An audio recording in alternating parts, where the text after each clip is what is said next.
prêcher la parole de Dieu, elle est possédée. Alléluia. Une femme qui prêche la parole de Dieu, c'est une femme de Satan. C'est une femme rebelle. C'est une femme qui ne connaît pas sa place. C'est une femme possédée. Une église où une femme dirige. Venez nous montrer dans les Écritures où une femme a dirigé une église. C'est sa question. Réponse. Venez nous montrer où une femme a dirigé l'église dans les Écritures. Un seul verset. Parce que quelque chose que l'Écriture n'a pas dit et que vous faites, ça prouve que vous êtes des rebelles, vous êtes des possédés. Abat mon pasteur. Abat la femme rebelle. Une femme qui prêche la parole de Dieu. C'est une femme rebelle. C'est la cousine de Judas Iscariote. Elle ne connaît pas sa position. Elle est possédée d'un esprit. Elle est envoûtée. Et ces femmes-là, c'est elles qui ne se marient pas. Elles ont le petit pompier. Tous les mamans pasteurs ont des petits pompiers parce qu'elles refusent de se marier. Et c'est ça qui l'amène à prêcher. Elle est envoûtée. Elle est possédée. Abat le mon pasteur. Une communauté où les gens baptisent dans des baptistères. C'est quoi ça? Tu as fait un bain chinois. Si tu es ici, que ton pasteur t'a baptisé dans les baptistères, il t'a envoûté. Tu es possédé. Et le baptême qui est sur toi, c'est un baptême de malédiction. C'est lui qui baptise dans les baptistères, alors que le chrétien n'est pas ordonné. Tu es un antéchrist. Tu es un envoûté. Abat les barabistes, les tonneristes, les fréquistes, les paratonnerres, les agrifères. Voici un groupe de croyants qui disent qu'ils croient à ces prophètes, qui ont la même brochure, mais qui sont divisés. Vous êtes des rebelles. Vous êtes des possédés. Tous les barabistes de Côte d'Ivoire et du monde entier, vous mourrez, vous partez en enfer. Le Seigneur ne vous reconnaît même pas. Vous êtes des antéchrists. Voici un groupe de croyants qui mettent les dits d'un mortel au-dessus de la Bible. Bah, ce que tu dis là, qu'est-ce qui prouve que c'est ton prophète qui a dit ça? Qu'est-ce qui prouve que c'est ton prophète qui a dit ça? Abat ceux qui sont les mortels. Tous ceux qui positionnent leur foi dans un homme qui est mort, qui est dans la tombe, dont la mort a retenu captif, et les asticots ont rangé les testicules là. Vous êtes tous des maudits. Alléluia. Abat les baramis, les tonneristes. Vous qui croyez que les tonnerres sont révélés, venez nous dire ce qu'a dit les tonnerres. Bande des envoûtés, bande des sorciers, bande des antichrists, tous les croyants du message du temps de la fin. Tous ceux qui disent qu'il y a un croyant du temps de la fin, il y a un message du temps de la fin. Venez nous montrer quel était le message du début. Parce que si vous dites qu'il y a un message du temps de la fin, ça montre qu'il y a un message du début, il y a un message au milieu, pour qu'il y ait un message du temps de la fin. Vous êtes des possédés. Il n'y a pas deux messages, il n'y a pas trois messages, il n'y a pas quatre messages, mais il y a un seul message qui a traversé tous les âges. Et c'est ce message-là que mon pasteur Gédéon prêche. Tu ne crois pas à ça, tu vas en enfer. Gloire, honneur, autorité, la suprématie. Alléluia!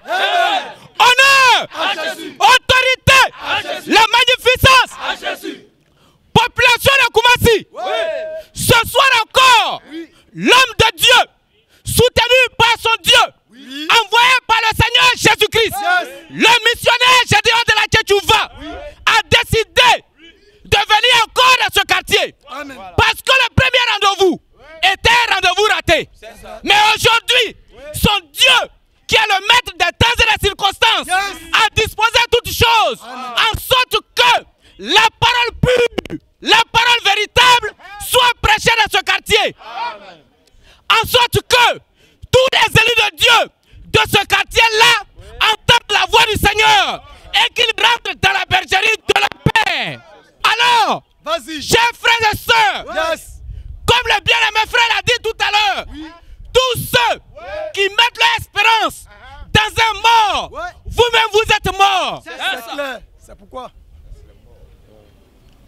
tous ceux qui vont au cimetière nettoyer les tombes, c'est parce que vous-même vous êtes morts. Parce que le Seigneur a dit, qu'y a-t-il entre les vivants et les morts?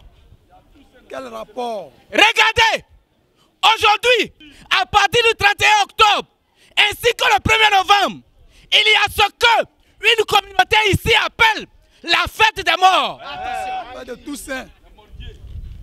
Eux, ils ne fêtent pas les vivants. Ils ne fêtent pas celui qui est vivant au siècle des siècles. Non. Mais eux, ils fêtent les morts. C'est ça. Et ils appellent leur fête la fête de la Toussaint. À part.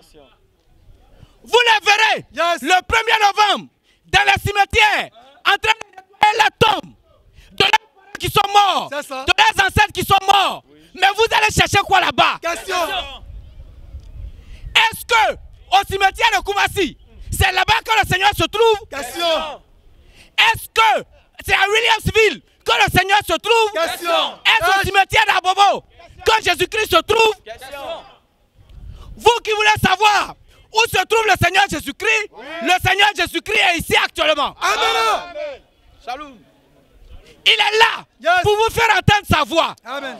Alors, ne mettez pas vos espérances dans la mort. Tous ceux qui fêtent la fête de la Toussaint, vous êtes des païens. Amen. Vous êtes des féticheurs. C'est vrai. Parce qu'aujourd'hui, les gens font Zamou, ils vont chercher les os des morts. Si ce n'est pas Zamou vous faites quoi dans le cimetière? Ce n'est pas une pratique que le Seigneur a recommandée dans sa parole. Voilà pourquoi nous disons, à bas la fête de la Toussaint, à bas la fête des morts. Tous ceux qui dans leur communauté ont une fois prié avec l'eau bénite, vous êtes des féticheurs. C'est clair. Oh bénite. Oh. Bon, dites-moi, eau bénite, mais l'eau que toi tu as bu tout à l'heure à la maison là, c'est quel genre d'eau? C'est maudite. Parce que si tu dis qu'il y a une eau qui est bénie, c'est qu'il y a une eau qui n'est pas bénie. Et l'eau qui n'est pas bénie là, c'est une eau qui est maudite. C'est clair. Si tu as bu un wadi, parce que pour eux, si le prêtre n'a pas prié sur un wadi, si le pasteur n'a pas prié sur un wadi, l'eau que tu as là, ça ne peut pas te bénir. Et aujourd'hui, ils disent, prenez la bouteille d'eau bénite, mettez ça sous vos lits, c'est le signe de la prospérité. Que si tu t'agenouilles avec cette bouteille-là sur ton lit, quand tu pries, Dieu va te bénir et tu seras prospère. Maraboutage. Mais quel passage de l'écriture a soutenu cela? Question. C'est du fétichisme. Ce n'est pas la parole de Dieu. En vérité. Parce que si à l'eau bénite, ils sont en train de nous dire que nos parents qui travaillent à la source ici, là, c'est de l'eau maudite qu'ils nous donnent dans nos robinets. On a cassé la robinet là. Ils sont en train de nous dire que vous qui vendez les sachets d'eau à Wadji, vous vendez de l'eau maudite. Parce que tout simplement, le pasteur n'a pas prié sur cette eau. Donc si tu as soif, il faut aller trouver une église où le pasteur va prier sur l'eau, tu vas boire là comme ça tu seras béni. Mais c'est quoi ces bêtises-là? Est-ce que le Seigneur a commandé cela à son peuple? Question. C'est la question que moi je vous pose. Il y a des gens aujourd'hui, tant qu'ils n'ont pas l'eau bénite dans leur maison, ils ne sont pas contents. C'est ça. Parce qu'ils ont été enseignés. Parce que le prêtre leur a dit que l'eau bénite là, c'est le signe que ta maison est bénie. C'est écrit où? C'est du mensonge du diable. C'est pas la vérité de Dieu. Jamais. Pas écrit.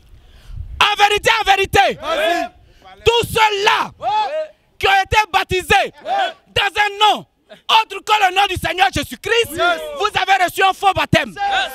Attention. Parce que tout à l'heure, le frère le disait, et l'Écriture dit, et quoi que vous fassiez, faites tout au nom du Seigneur Jésus-Christ. En parole ou en œuvre. Le baptême là, c'est une œuvre du Seigneur. Et avant de te baptiser, il faut prononcer des paroles. Mais aujourd'hui, on dit qu'il y a un certain prophète qui est né aux États-Unis, qui a fait son ministère, qui est mort là-bas. C'est en son nom qu'il faut baptiser. C'est le maudit. Nous, que le Dieu que nous adorons, le Seigneur Jésus-Christ, il était mort. Et aujourd'hui, il est ressuscité. Et lui-même, il dit qu'il est vivant au siècle des siècles. Nous ne baptisons pas notre foi sur quelqu'un qui est encore dans la tombe. Mais nous bâtissons notre foi sur le ressuscité et lui qui est vivant éternellement. Alors, frères et sœurs, si nous sommes là ce soir, c'est pour vous porter le message de la bonne nouvelle du Seigneur. Pour vous dire qu'il est temps de revenir à la parole de Dieu. Pour vous dire qu'il est temps de placer votre foi sur ce Seigneur qui est ressuscité. Parce que c'est lui seul qui est la vie éternelle. C'est ça. Tu es béni, pasteur. Alléluia. Amen. Gloire. Honneur. À Jésus. Élévation. À Jésus. La magnificence. À Jésus. Mais pas les faux prophètes. À part. Comme on me signale qu'il y a une question, nous allons passer directement à la question. Ok. Bonsoir, pasteur. Voilà, moi c'est Aouyeman. Voilà. Ma question est la suivante. Tout à l'heure, il y a le pasteur de l'église de Mans qui a parlé tout à l'heure de l'église céleste. Voilà, moi j'aimerais poser une question. Bon, je ne sais pas le verset, mais j'ai appris que Dieu a dit dans un verset que non, il ne faut pas négliger la religion des gens. Il ne faut pas insulter la religion des gens. Maintenant, pourquoi lui, il a parlé des célestes? Vous dites que non, les célestes sont en boubou, il ne sait pas s'il y a les deux testicules qui font bon. Je ne sais pas. Voilà, et puis aussi, il a dit que non, on ne doit pas manger porc. Bon. Voilà, il a dit on doit manger porc. Bon, là, je n'ai pas appris. Parce que moi, j'ai fait deux mois à l'église céleste. Voilà. Là-bas, en tout cas, il y a plusieurs choses qu'on ne fait pas. Donc, lui, de la main qu'il entend parler que non, là-bas, on ne doit pas porter chaussures. Il y a d'autres. Bon, je ne sais pas. Il entend dénigrer la religion des gens. Voilà. Au fait, il doit venir nous poser la question. Parce que notre église est là. Il peut venir là et puis on va s'affronter. Voilà. Ok. Voilà, c'est dit comme ça.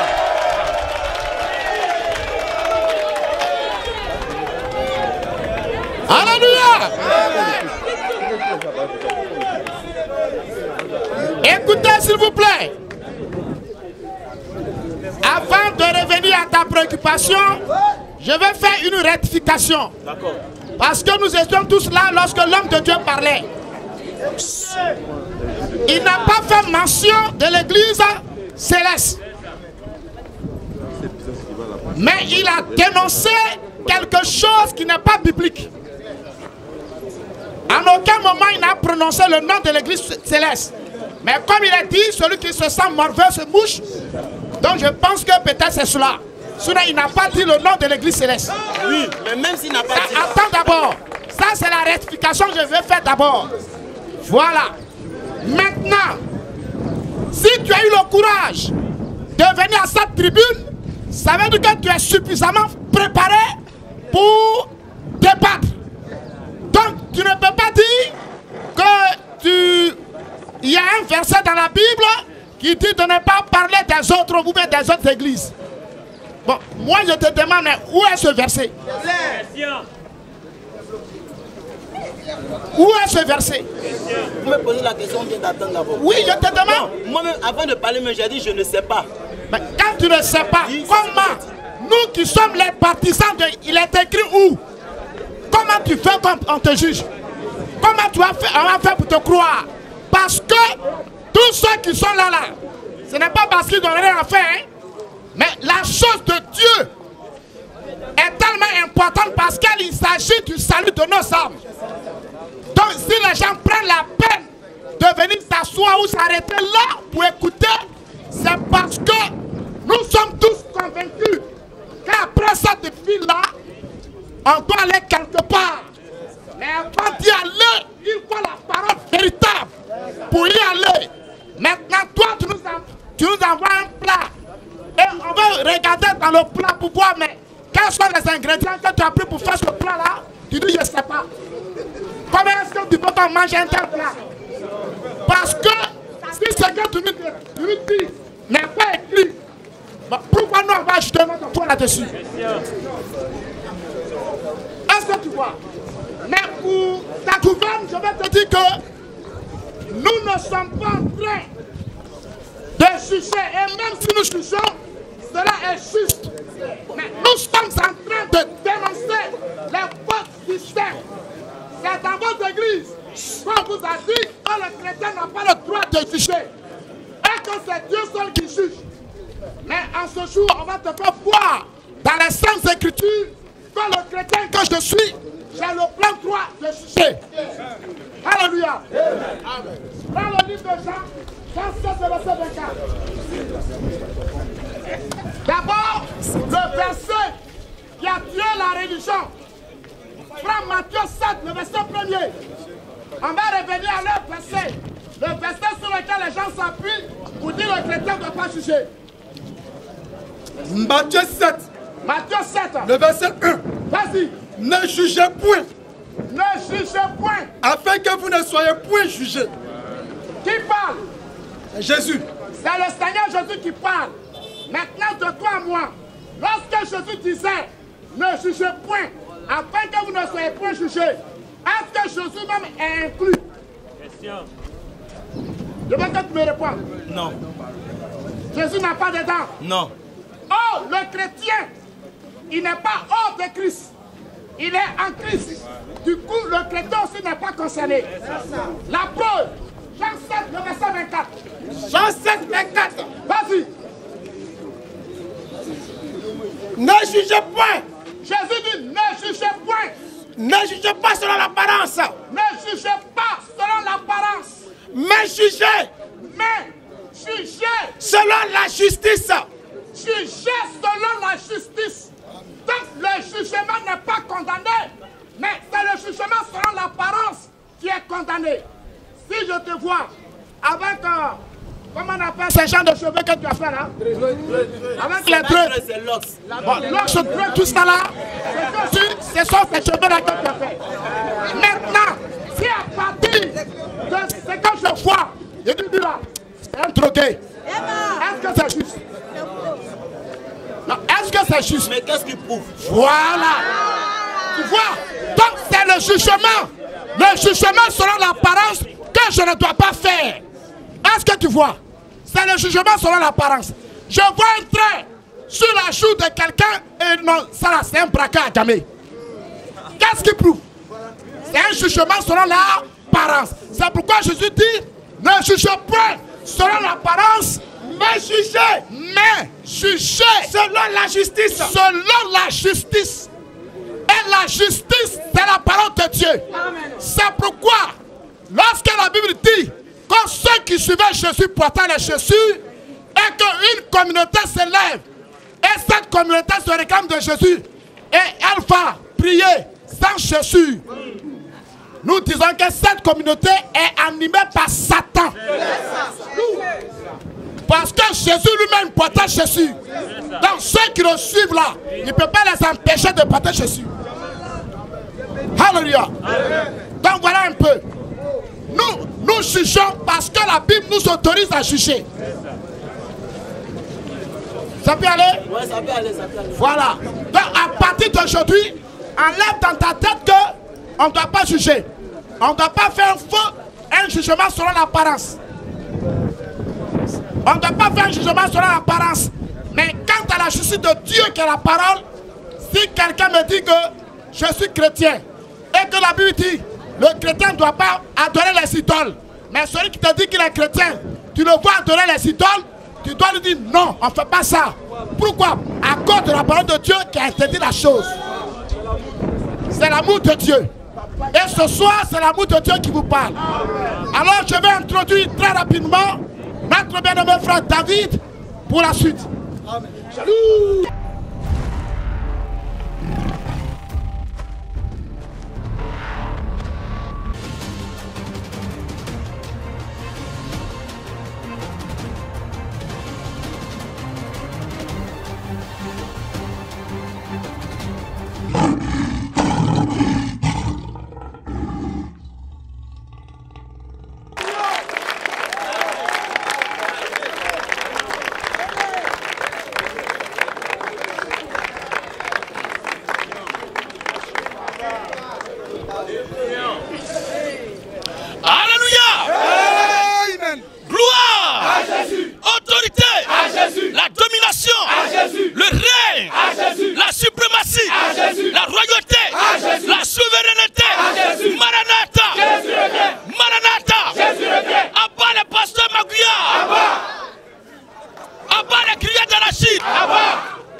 Les pasteurs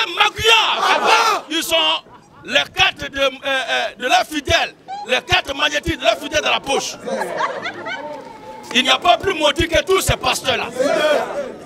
Et les coupables, c'est vous qui les prenez pour des hommes de Dieu.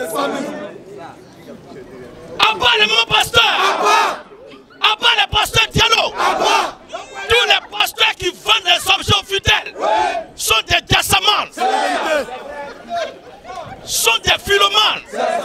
Tous les prophètes à l'heure actuelle, tous ceux qui disent qu'ils sont prophètes actuellement, en Côte d'Ivoire dans le monde entier, sont des brigands de grand chemin. Il n'y a pas de prophète actuellement.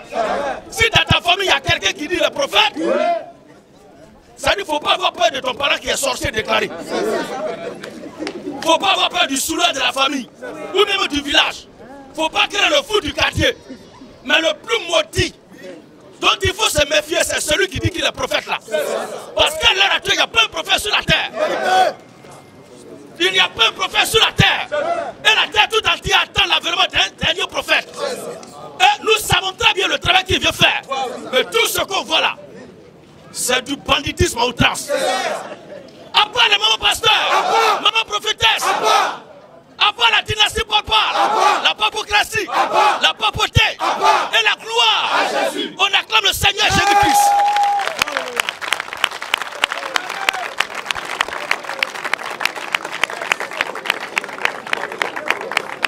Je viens de tomber sur un sujet très intéressant. Mais notre frère a déjà accompli ce que le pasteur a dit. Et je ne crois pas qu'il soit dans l'esprit d'opposition, mais nous sommes là dans le sens de vous faire comprendre ce que nous sommes en train de véhiculer comme message. Parce qu'en Côte d'Ivoire, si dans le monde entier, nous n'avons pas d'adversaire. Il n'y a personne qui soit capable de rentrer dans la Bible et ressortir avec une preuve pour contredire ce qu'on dit. Si ce que nous prêchons n'est pas la vérité, c'est que la vérité n'existe pas. Amen. À part la Trinité, la quatrinité, à part les brahmis, un brahmis c'est un cafard. Tous les témoins de Jéhovah sont en retard. À part les églises anglicales et l'église évangélico, voici des gens qui parlent la langue depuis qu'ils se rassemblent. On retient quoi? On retient quoi? À part les bouddhistes. À part les bouddhistes, tous les bouddhistes, vous adressez aux forces de la nature. Mais vous ne savez pas que la nature a été créée. Maintenant, vous, les païens qui ne croient pas que Dieu existe, est-ce que la maison que vous habitez là est venue à l'existence seule? Est-ce que chaussure que tu portes est venue seule à l'existence? Alléluia. Est-ce que toi-même là tu es venu à l'existence seul? Il a fallu quelqu'un pour que tu viennes à l'existence. Même les maisons, les voitures, tout ce qu'on voit là, ces choses sont venues à l'existence par le biais des individus. Maintenant le monde entier, l'univers et les forces de la nature vont venir comme ça sans qu'il n'y ait quelqu'un qui les a créés. Tous ceux qui ne croient pas à l'existence de Dieu, le jour où vous allez mourir, vous allez dépasser l'enfer. Parce que ceux qui vont en enfer là, c'est ceux qui croient que Dieu existe, mais ils ignorent qui est Dieu. Ceux-là, leur enfer est mérité. Mais ceux qui ne croient pas que Dieu existe là, le jour où vous mourrez, vous partez au 17e sous-sol de l'enfer. À part les bouddhistes, dites à ceux qui ne mangent pas la viande de porc dans ce quartier-là. Demandez-leur. Et leur Dieu la paix de porc. Gabriel qui est dans la saleté comme ça là. Leur Dieu a peur de lui. C'est même pas bonne chose. Hein. C'est Gabriel. Le jour où nous voit ce Dieu là, on va attraper le porc pour mettre devant lui. Vous allez voir s'il va rester, il va fuir. À part les faux dieux. Les dieux qui ont des totems sont des faux dieux. Je suis chrétien, il y a totem, féticheur à totem. Je suis croyant, il y a totem, païen à totem. Où est la différence? Tous ceux qui vont dans la communauté qui disent qu'ils prient Dieu, mais que la banque de sécurité, qui ont des canaris, qui cassent les canaris au carrefour, la nuit là. Que Dieu vous maudisse. Un de toi, Dieu t'aidera. Il faut être brutal en même temps. Parce que pour brutal, on peut comprendre. Mais tu dis que tu adores Dieu, tu as fétiche. Tu as bague au doigt. Non, je vais prier, mais c'est qui est sur mon petit truc, ça est là. Satan me tenait jusqu'à dire, petit. C'est vrai que moi je suis mon Dieu, mais toi pour toi là, ça dépasse.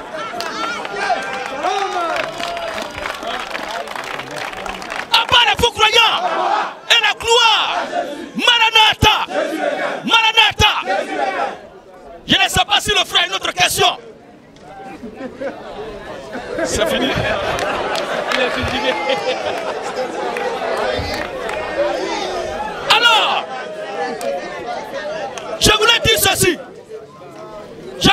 ceci.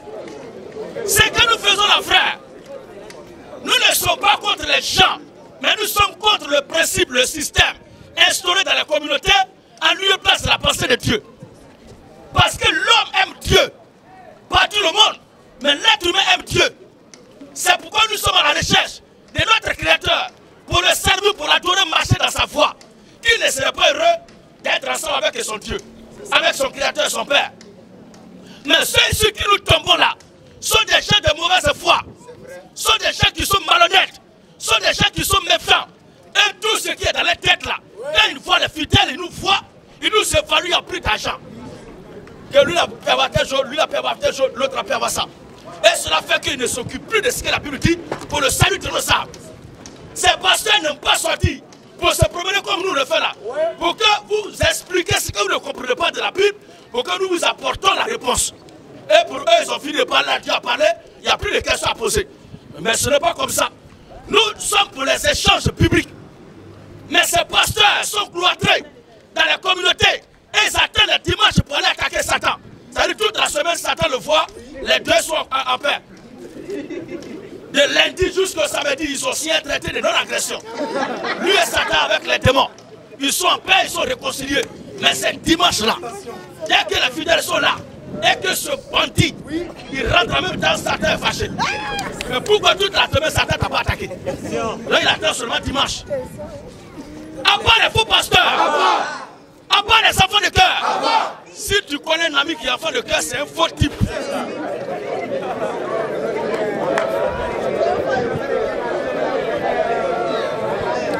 En vérité, tous ceux qui disent que le baptême se fait dans la piscine, dans le baptistère, au nom de Yeshua Mashiach, tous ceux qui battent au nom du Père, Fils et d'Esprit, vous êtes tous dans le même lot. Je vois des brahmistes qui pleurent. Ils pleurent. Mais c'est ce que vous pouvez faire, rester là-bas pour parler. Mais celui d'entre vous qui va se tromper pour se trouver là où j'organise une campagne d'évangélisation, moi j'ai une seule question pour vous jusqu'à cette heure-là. Quel est le passage de la Bible qui annonce votre prophète là? C'est la question qui est posée. Et vous pleurez partout. J'ai dit allez, j'ai dit allez. Il a posé une question publique. Jean-Baptiste m'a demandé au Seigneur, tu es celui qui doit venir, ou devons-nous en attendre un autre? Mais le Seigneur a répondu. Alléluia! Et ils baptisent au nom de Yeshua Mashiach. Et moi, je lui m'accuse d'avoir quitté leur lot. Mais je n'ai jamais été de votre lot. Parce que toi-même, ou bien votre groupe avec lequel j'ai fait débat, il y a 14 ans de cela. Ça, aujourd'hui, vous pensez que je ne suis pas de votre. Mais si on était ensemble là, pourquoi alors vous étiez venus faire débat avec moi?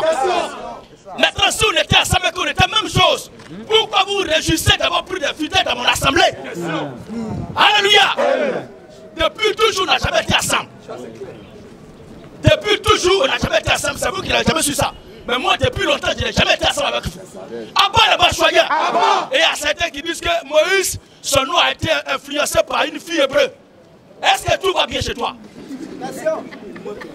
Kunta Kute, quand il a été pris ici en Afrique pour être déporté en Amérique, est-ce qu'arrivé là-bas, la Kunta Kute peut influencer la langue des Américains?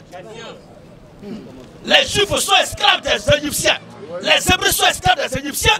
Et ce sont les patrons de la maison qui vont être influencés par l'esclave. Est-ce que tout va bien? À part les prémices. Maintenant vous dites, on voit certains groupes qui disent que le message là, c'est le message de la restauration de toutes choses. Alléluia. Message de la restauration de toutes choses. Message de rétablissement de toutes choses. On a compris. Maintenant, pourquoi entre vous-même là, il y a bagarre? Toutes choses ont été rétablies. Toutes choses ont été restaurées.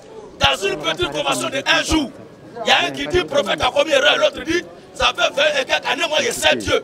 Si quelqu'un a preuve que le prophète a une fois commis erreur, moi je l'attends. Et c'est resté comme ça dans le cas où vous êtes séparés. À part les prémices, c'est ça qui est un message de restauration. Un message qui dit qu'il y a 3 sortes de croyants. Ou bien une prédication qui dit qu'il y a 9 dons dans l'église. C'est ça qui est restauration. Ce que nous sommes en train de faire là, c'est ça qui met en place l'ordre dans tout ce qui est désordre que vous avez fait. C'est pourquoi je vous attends publiquement. Est-ce que le ministère de la femme là, n'est pas dans la Bible. C'est la Bible qui dit, et c'est l'apôtre Paul. Je ne permets pas à la femme d'enseigner. Alors si quelqu'un revendique ça, c'est que lui aussi c'est un usurpateur. Ou bien pour vous, là, quand un homme est venu de Dieu, il doit dire le contraire de ce que la Bible a dit. Ce n'est pas parce que Jean-Baptiste a dit cela que moi je ne dois pas dire ça sous prétexte que Jean-Baptiste n'est rien de passé. Mais ce qu'il a dit est vrai. Et ce qu'il a dit, si cela est vrai, moi aussi je dois répéter la même chose. Alors l'apôtre Paul a dit que la femme n'a pas le droit de prêcher. Moi aussi je répète la même chose, que la femme n'a pas le droit de prêcher. À bas la prémisse. Alors votre voleur, il y a certains qui disent aussi qu'il veut d'abord organiser dans un public neutre. Mais ce public-là, c'est un public neutre. Le quartier là-bas, c'est la première fois qu'il vient ici. Il y a beaucoup qui ne m'ont jamais vu sur les réseaux sociaux. Mais si le public est acquis à ce que j'ai fait, c'est parce que je suis certainement ce que vous ne savez pas. Justement. Ou bien je suis certainement ce que vous contestez. Parce que les gens voulaient éliminer Jean-Baptiste. Ou bien ils voulaient éliminer le Seigneur Jésus-Christ. Mais la Bible dit que la foule était persuadée qu'il était un homme venu de Dieu. C'est parce qu'ils avaient peur. Donc votre peur là, je vous comprends. Vous avez peur de venir parce que le peuple est éclairé. Qu'est-ce qu'il fait là de Dieu? Venez, c'est publiquement, ils vont vous faire soit pour de conseil.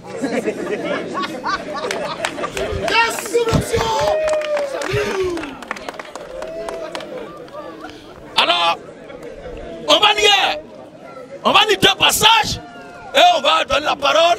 Si l'auditoire a une autre question, on va passer à cela. Lévitique 19, le verset 15. Lévitique 19, 15. Lévitique 19, le verset 15. S'il vous plaît les gars, c'est pour vous que nous sommes là. Et nous sommes pour la confrontation d'idées. Seulement, la seule chose qui a fait reculer l'Afrique, est-ce que l'Afrique même a décollé? La seule chose qui a toujours coulé l'Afrique au sol, c'est la violence des armes.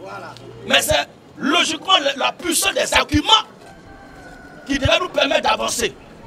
Parce que quoi qu'il en soit, nous n'avons rien à perdre si on ne s'est pas entendu et qu'on se sépare. Mais on va tout perdre s'il arrivait que moi je ne suis pas d'accord avec vous et je cherche à vous ôter la vie. Si vous faites la même chose aussi contre moi, on perd beaucoup de choses.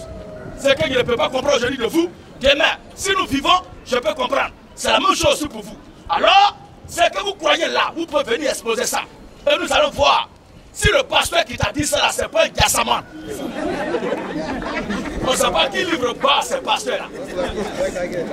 Oui, frère. Lévitique 19, le verset 15. Lévitique 19, le verset 15. Tu ne commettras point d'iniquité. Écoutez bien ce passage. Tu ne commettras point d'iniquité dans tes jugements. Dans tes jugements. Ce n'est pas le jugement qui est condamné, mais c'est la façon dont tu juges là qui est condamné. C'est ça l'homme de Dieu disait tout à l'heure. Quand je regarde jusqu'à dans la foule et par l'habillement de quelqu'un ici, il dit oh là c'est un pauvre. Sous prétexte qu'il a porté short. Mais il y a quelle preuve? Il y a quelle preuve? Donc on ne peut pas regarder quelqu'un pour lui attribuer un milieu social ou encore un niveau intellectuel. C'est pas vrai. C'est pas parce que lui, la kaki, il a dit que c'est une élève la 6e. Il peut être petit comme ça, puis il peut être en terminale. Donc ça, c'est jugement par apparence. Oui. Tu ne commettras point d'iniquité dans ta jugement. Oui, parce que tu as porté une tenue de sport, il dit, mais lui, il doit être un grand athlète. Oh, il y a les buvets de Belay, il ne veut pas souffle et puis porte habit sportif. Amen.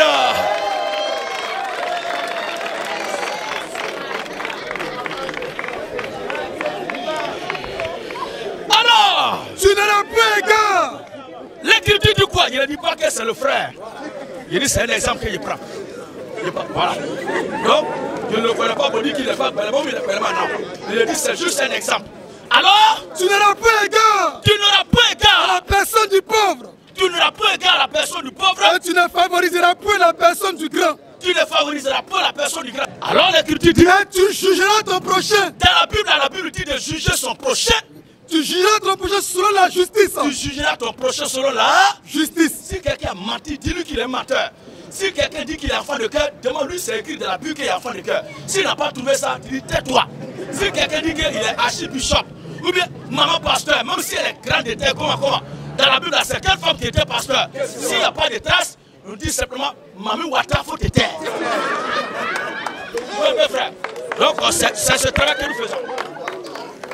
C'est comme là où nous sommes là. Alléluia. Comme là où nous sommes là, les gens sont concentrés en train d'écouter la parole de Dieu. Quelqu'un va s'arrêter et puis va glisser sa main dans la poche d'un autre et prendre son argent ou son portefeuille. Quand on va l'attraper là, est-ce que ce qu'on va lui faire là, quelqu'un va nous dire de faire? Tu vois un peu? Même s'il est bien habillé, comment il est grand, mais on va l'appeler voleur. C'est l'acte qui vient de poser que nous dénonçons. Sinon le jugement lui-même n'est pas mauvais. Si le jugement est un péché, c'est que les tribunaux qui existent, les commissariats, les prisons, on doit les fermer et même Dieu va envoyer en enfer tous ceux qui sont là-bas, ceux qui subissent ces prisons. Oh, ils sont là établis par Dieu pour que l'ordre règne dans la société et que notre monde-là ne se transforme pas en un règne des animaux. Malgré les restrictions, les lois, les balises se sont portées ça et là pour ne pas qu'on outrepasse. Si malgré cela, il y a les génocides, il y a les crimes, il y a les gens qu'on tue chaque matin, il y a les gens qu'on assassine, il y a les gens qu'on égorge, il y a les gens qu'on vole, d'autres braquent. Si malgré la loi et les autres sont là, tous ces maudits-là sont en train de travailler, c'est dans ça on va supprimer tout cela. Imagine maintenant le reste. Oh, c'est parce que la loi existe que le monsieur qui a construit son bâtiment qui est là, la justice est là, c'est pourquoi il ne peut pas quitter là-bas, prendre son bâtiment et puis le chasser. Vous comprenez, frère? Alors on ne peut pas condamner le jugement, mais il faut condamner la façon dont on juge. Si le jugement qui est fait n'est pas fondé, alors on doit écarter cela. Amen. Voici un peu ce que nous faisons comme travail.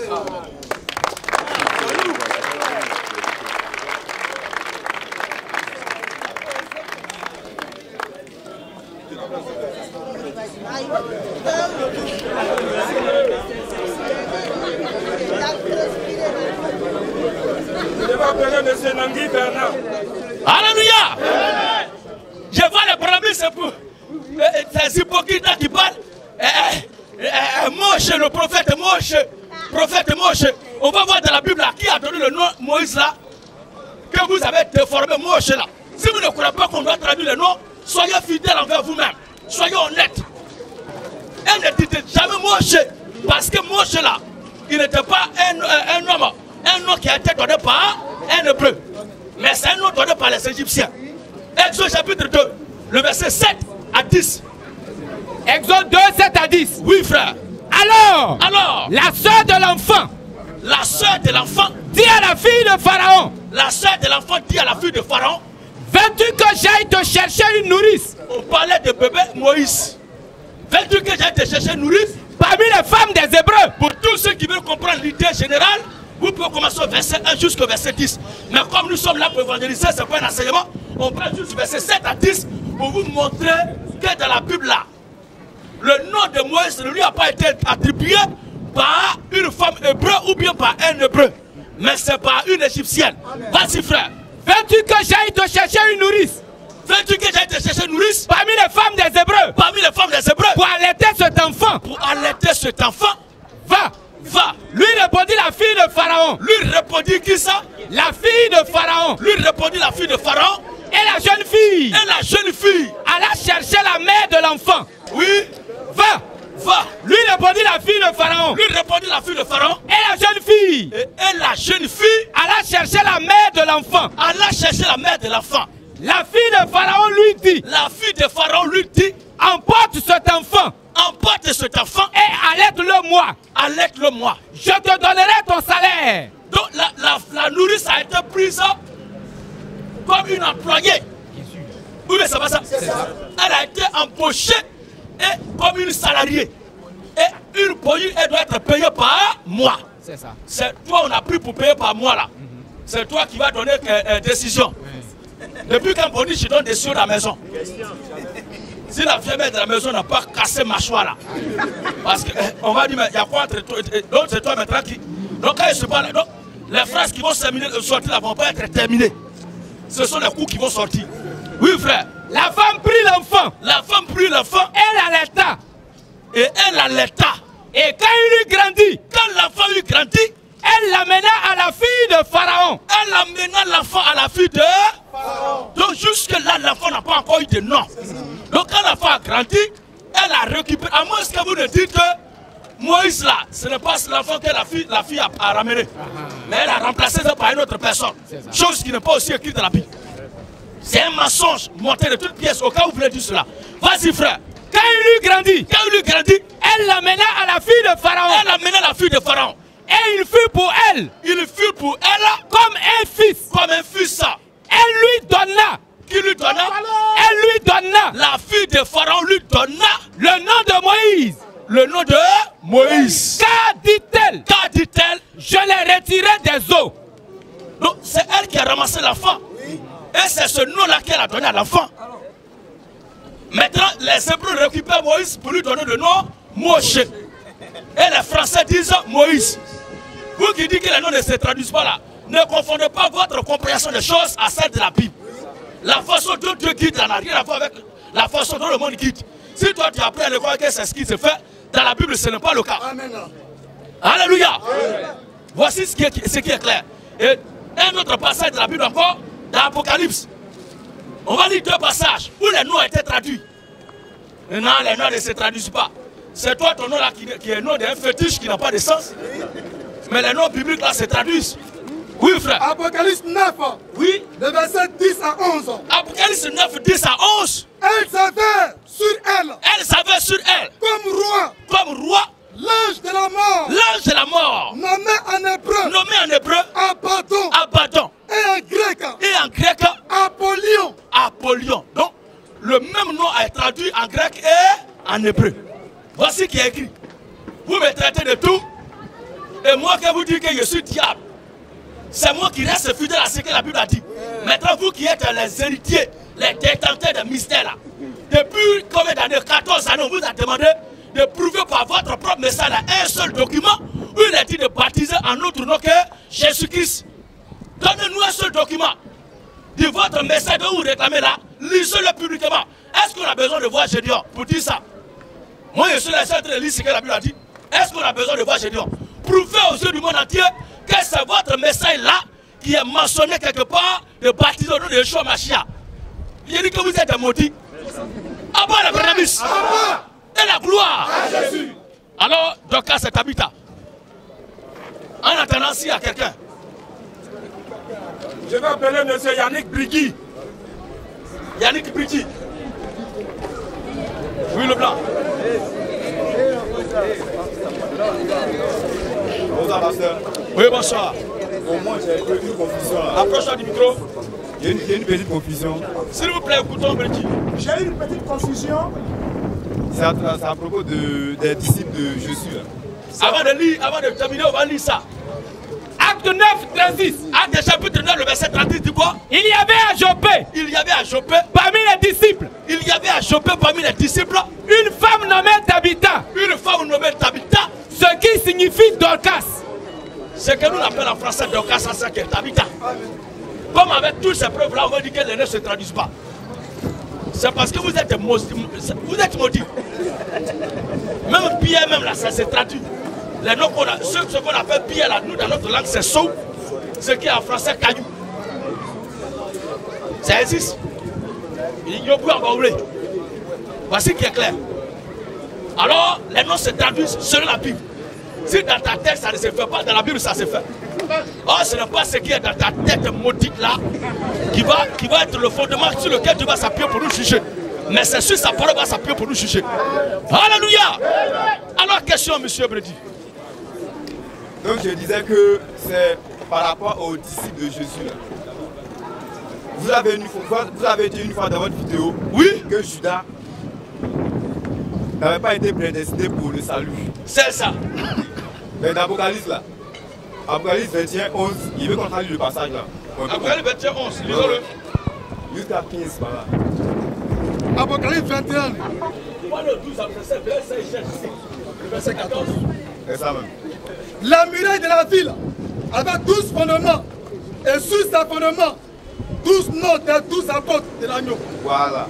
Même si Judas n'a pas été prédestiné là, le 12e là, c'est qui? Le 12e, c'est qui? Alléluia. Judas Iscariote, bien entendu. Judas Iscariote, bien entendu, ne fait pas partie de ceux qui ont été choisis par Jésus pour le salut, pour l'acquisition de la vie éternelle. Jean chapitre 6, le verset 67 à 70. Commence au verset 66 même. Pour qu'on comprenne bien. Jean 6, le verset 66. Mais il en a parmi vous. Le Seigneur dit quoi? Il en a parmi vous. Quelques-uns qui ne croient point. Quelques-uns qui ne croient point. Car Jésus savait dès le commencement. Jésus savait dès le commencement. Qui étaient ceux qui ne croiraient point. Qui étaient ceux qui ne croiraient point. Et qui était celui qui les livrerait. Voilà. Et il ajouta. C'est pourquoi je vous ai dit.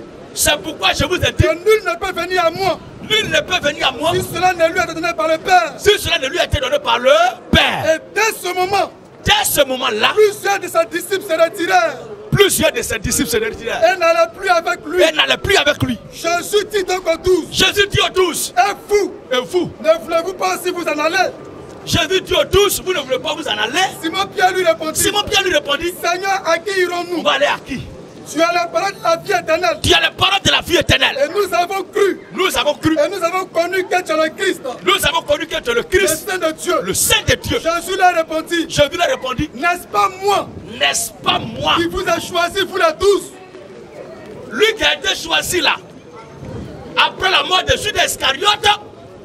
C'est vrai que les serviteurs de Dieu sont venus présenter des individus pour donner, à l'éducation, va avoir de l'eau, je m'en fous. Et ils ont choisi un comme ça. Ouais, ben, ça là, c'est pas le choix de Dieu.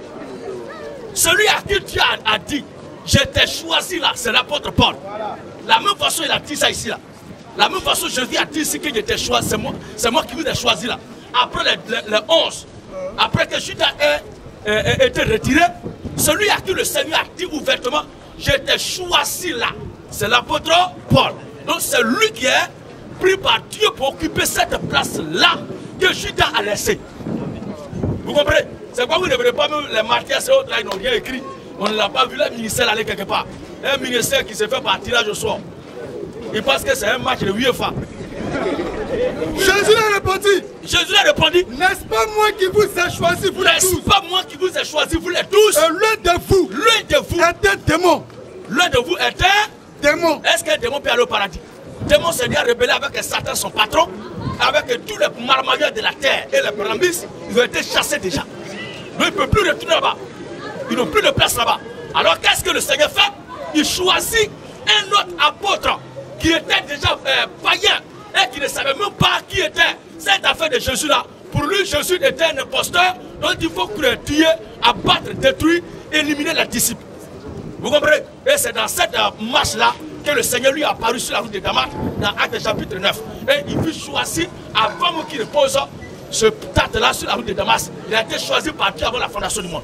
Et le Seigneur dit quoi? Et l'un de vous était démon. Il parlait de Judas Iscariote. Il parlait de Judas Iscariote, fils de Simon, le père des marmailleurs. Car c'était lui qui devait le livrer. Donc le verbe devoir, c'est un impératif, c'est une mission, c'était un but. L'objectif pour lequel il a été choisi par Jésus, c'était de le livrer. Jésus devait mourir pour expier nos péchés. Alors, un fils de Dieu ne veut pas jouer ce rôle. Il faut prendre un mercenaire qui est quitté en enfer pour jouer ce rôle. Dès qu'il a fini de jouer son travail de mercenaire là, il retourne à son lieu. C'est ce que la Bible nous a dit. Donc c'est l'apôtre Paul qui a occupé cette place. Puisque c'est à lui que le Seigneur a dit, je t'ai choisi. C'était pas une question, merci. Ok, merci frère. Au suivant.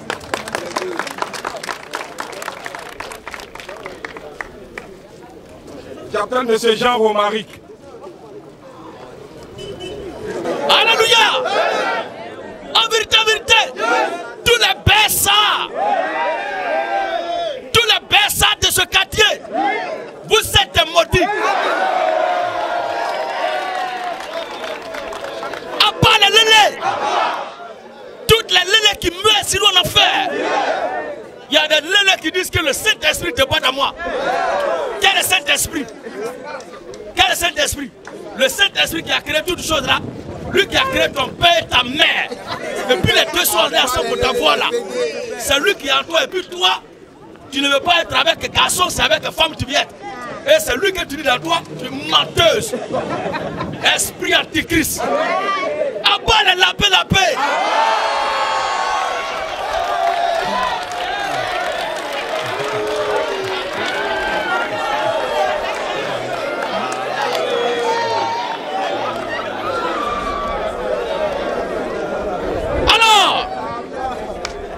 Nous allons notre frère. Bonsoir, cher homme de Dieu. Oui, bonsoir. Bon, j'ai 3 questions. Ça a été prêché dans les rues que j'ai entendu que la femme doit pas être pasteur, la femme doit pas prêcher. La première question, est-ce que c'est normal ou pas? Parce que moi, en tout cas, vraiment, c'est pas vous dire que je connais toute la Bible, je connais pas toute la Bible, mais il n'a pas encore entendu cela. Mais c'est lui, l'évangéliste qui a prêché dans les rues que moi j'ai entendu que la femme ne doit pas prêcher, elle ne doit pas être pasteur. Quel évangéliste? Bon, je l'ai entendu dans la rue, je l'ai vu dans la rue en train de prêcher comme ça. Et c'est pas normal qu'une femme doit prêcher. C'est en quelle année? Cette année-là. Tout ce que tu vois prêcher dans la rue là, de ma génération là, je ne parle pas des vieux qui ont vécu avant nous, mais de ma génération là, la promo des années 70, 80, jusque là, mon âge là, c'est moi qui fus le premier à prendre la parole publiquement pour faire ça. Maintenant, ceux qui le font là, ce sont les gens qui ont écouté ce que j'ai dit pour aller faire. C'est pas mauvais. C'est pas mauvais. Mais s'il n'était pas convaincu, ça veut dire qu'il n'a pas bien suivi la leçon, il n'a pas bien assimilé. C'est pas mauvais de répéter ce que je dois dire, mais appliquer très bien la leçon. Alléluia. Alléluia. Alors, le ministère de la femme. Le ministère de la femme. Dans la Bible, la femme n'a pas le droit de prêcher. Une femme là a été créée par Dieu, certes. Elle a sa place dans la société. Elle a sa place dans l'église. Mais tout ce que Dieu a créé là, prenez un peu les pièces d'une voiture. Les éléments constitutifs d'une voiture. Il y a portière, il y a échappement, il y a le moteur. Même le moteur est composé encore de plusieurs autres pièces. Mais chaque élément doit être à sa place pour le bon fonctionnement de la machine. Alors, quand vous voyez maintenant, dans la voiture qui est garée là, une pièce est détachée qui n'est pas à sa place, c'est vrai que ça est dans la voiture, mais puisqu'elle n'est pas à sa place, la voiture ne peut pas fonctionner correctement. C'est la même chose. Les membres du corps ont été créés par Dieu et chaque membre doit rester à sa place. Le doigt ne peut pas jouer le rôle de la langue. La langue ne peut pas jouer le rôle du doigt. Le doigt ne peut pas jouer le rôle de l'œil. La tête ne peut pas jouer le rôle des fesses. Chaque membre doit être à sa place. Ce n'est pas parce que le doigt ne marche pas pour aller marcher qu'il ne fait pas partie du corps. Même dans le corps de l'homme, il y a un élément, on appelle ça bile, caché, petit, fragile là-bas. Mais si lui là, il ne fait rien, tout ce que tu manges là ne peut pas être broyé. Tu vas tout à l'heure commencer à suffoquer, tu vas avoir baladement de ventre. Tu vas faire comme Akmani, tout ce que tu manges va ressortir par la bouche. Tous les membres du corps sont très importants et très utiles pour le bon fonctionnement. Mais il faut que chaque élément reste à sa place. C'est ça aussi dans le corps de Christ. 1 Corinthiens 12, verset 1 à 4. Et 1 Corinthiens 12, le verset 9 à 12. Et le dernier passage. Pour rentrer maintenant dans cette histoire du ministère de la femme, 1 Corinthiens 14, à partir du verset 33 à 37. 1 Corinthiens 12. On va écouter ce passage. Le verset 1 à 4. Oui. Pour ce qui concerne les dons spirituels. Pour ce qui concerne les dons spirituels. Je ne veux pas, frère. Je ne veux pas, frère. Que vous soyez dans l'ignorance. Je ne veux pas, frère, que vous soyez dans l'ignorance. Vous savez que. Vous savez que. Lorsque vous étiez païen. Que vous étiez païen. Vous vous laissiez entraîner. Vous vous laissiez entraîner. Oui. Selon que vous étiez conduit. Selon que vous étiez conduit. C'est pourquoi je vous déclare. C'est pourquoi je vous déclare. Que nul s'il parle par l'Esprit de Dieu. Oui. Ne dit. Jésus est anathème. Jésus est anathème. Et que nul ne peut dire. Oh, on ne peut pas dire que Jésus est anathème. Que Jésus est le Seigneur. Si on prêche réellement l'évangile que Jésus a dit. Maintenant, quelqu'un qui prêche le contraire de ce que Jésus a dit est en train de combattre Jésus sans le savoir. Vous comprenez, frère? Oui, frère. Il y a diversité de dons. Il y a diversité de dons. Dans le même esprit. Dans le même esprit. Diversité de ministères. Diversité de ministères. Dans le même Seigneur. Diversité de ministères. Mais le même Seigneur. Diversité d'opérations. Diversité d'opérations. Mais le même Dieu qui opère tout en tout. Voilà. Oh, à chacun de nous. Oh, à chacun de nous. La manifestation de l'esprit est donnée. La manifestation de l'esprit est donnée. Pour l'utilité commune. Pour l'utilité commune. En effet, alors donnée par l'esprit. Voilà. Une parole de sagesse. Une parole de sagesse. À un autre. À un autre. Une parole de connaissance. Une parole de connaissance. À un autre. À un autre. La foi. La foi. Par le même esprit. Par le même esprit. À un autre. Vous voyez? La femme peut avoir l'esprit de prophétie. L'esprit de parler la langue. Elle peut avoir ce don-là. Mais dire que ministère là, femme va se mettre dedans. Les ministères sont suscités par Dieu pour guider, pour conduire et diriger le peuple. À ce stade-là, une assemblée mixte où il y a femmes et garçons, une femme ne peut pas se tenir devant cette assemblée pour parler. C'est pas possible. Parce que l'homme est le chef de la femme. Dans le gouvernement des hommes, femme peut jouer le rôle qu'elle veut là-bas. Ça, c'est le problème. Mais dans le gouvernement de Dieu, là, dans le gouvernement de Dieu, les portefeuilles ministériels, la femme n'a pas le droit de toucher à ça. Alléluia. C'est pas ceux qui disent que la place de la femme, c'est dans la cuisine. Bon, si tu dis que dans l'église, elle n'a pas le droit de prêcher l'évangile, on peut comprendre. Et quelque chose rentre dans le domaine spirituel, elle va aller dans la cuisine pour s'occuper, préparer. Pour les hommes de Dieu, on peut comprendre. Mais après ça, dire qu'une femme ne peut pas travailler dans la société, c'est quelque chose qui n'a pas de sens. Une femme peut travailler. Ce n'est pas un péché. Dans les Écritures, il y a les femmes qui partent soutenir les serviteurs de Dieu dans les champs. Travailler. Arracher les épis. Femme peut aller là-bas aussi. Mais ce qui concerne maintenant, aller dans le temple pour offrir des sacrifices, femme n'a pas ce droit-là. Pour prendre le peuple pour dire allons ici, Dieu m'a dit allons là-bas. Dieu m'a dit allons ici. Dieu me dit allons là-bas. C'est le jour de l'adoration. Et la femme va lever les mains pour prier sur le peuple. Une assemblée dans laquelle la femme élève la voix pour prier pour toute l'assemblée. Alors qu'on est rassemblé, c'est une assemblée qui est maudite. Amen. Non, notre maman va prier pour nous bénir, on va se séparer. Comment ça? Notre maman, qui est qui? C'est maman de qui est qui? La femme n'a pas le droit de prêcher. Amen. La place de la femme là, dans le domaine de l'église, de la spiritualité surtout, la place de la femme, c'est dans le foyer. Alors, un autre le don d'opérer des miracles. Un autre le don d'opérer des miracles. Un autre la prophétie. Un autre la prophétie. Un autre le discernement des esprits. Voilà. Un autre la diversité des langues. Oui. Un autre l'interprétation des langues. Un autre l'interprétation des langues. Un seul et même esprit. Un seul et même esprit. Opère toutes ces choses. Opère toutes ces choses. Maintenant. Les distribuer à chacun en particulier. Oui. Comme il veut. Donc c'est Dieu qui distribue les dons et les ministères comme lui le veut. Comme lui le veut. Maintenant, si c'est Dieu qui distribue comme lui le veut, on va voir. Au sujet des ministères là, qu'est-ce qu'il dit à la femme? 1 Corinthiens 14, le verset 33. 1 Corinthiens 14, 33. Car Dieu n'est pas un Dieu de désordre. Car Dieu n'est pas un Dieu de désordre. Mais de paix. Mais de paix. Comme dans toutes les églises des saints. Comme dans toutes les églises des saints. C'est-à-dire que là où tu pries le dimanche, si c'est le Saint-Esprit qui est là-bas, parce qu'une communauté ne peut pas être sainte si et seulement si il y a le Saint-Esprit. Vous comprenez, frère? Comme dans toutes les églises des saints, que les femmes se taisent dans les assemblées. Amen. Ce passage a été écrit avant que Koumassi n'existe.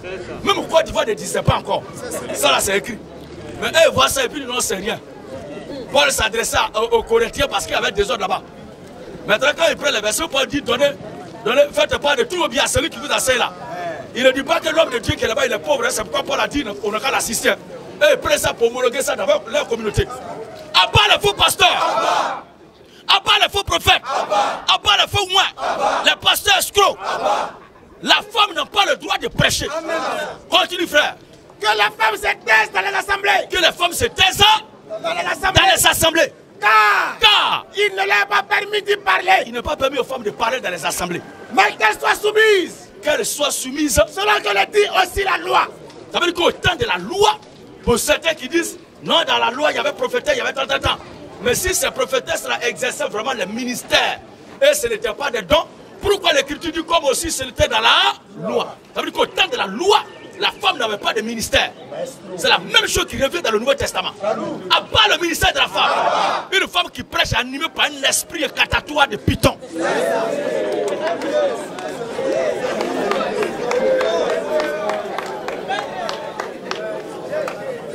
Alléluia. Mais malgré ça, les gens s'entêtent et puis les femmes prêchent. Regardez ce que la Bible dit. Si elles veulent s'instruire sur quelque chose. Si les femmes veulent s'instruire sur quelque chose, qu'elles s'interrogent leur mari à la maison. Qu'elles fassent quoi? Qu'elles s'interrogent leur mari à la maison. Vous voyez?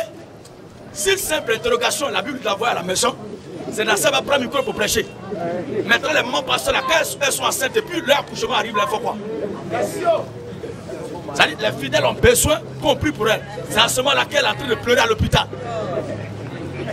Elle fait quoi? Ou bien, c'est à ce moment-là même, ces menstrues viennent. Elle fait quoi? La femme n'a pas le droit de prêcher. Une femme qui prêche est chargée de malédiction. Nous déversons au passage les pires malédictions sur toutes les mamans pasteurs de Côte d'Ivoire.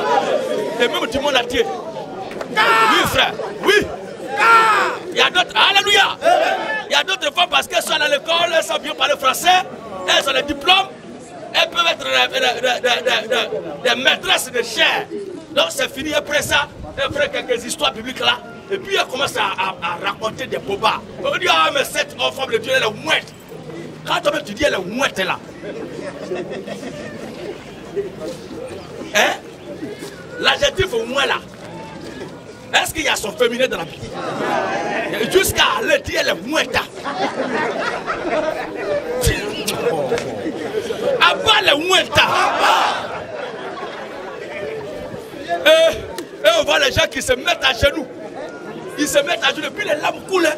Maman, bénis-moi. Et quand femme l'a pris sur lui, et puis dit, ah, mais je reçois.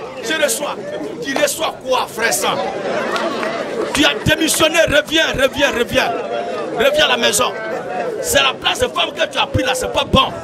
Oui, frère. Si elle veut s'instruire sur quelque chose. Si elle veut s'instruire sur quelque chose. Qu'elle s'interroge le mari à la maison. Qu'elle s'interroge le mari à la maison. Car il est malséant. Il est malséant à une femme.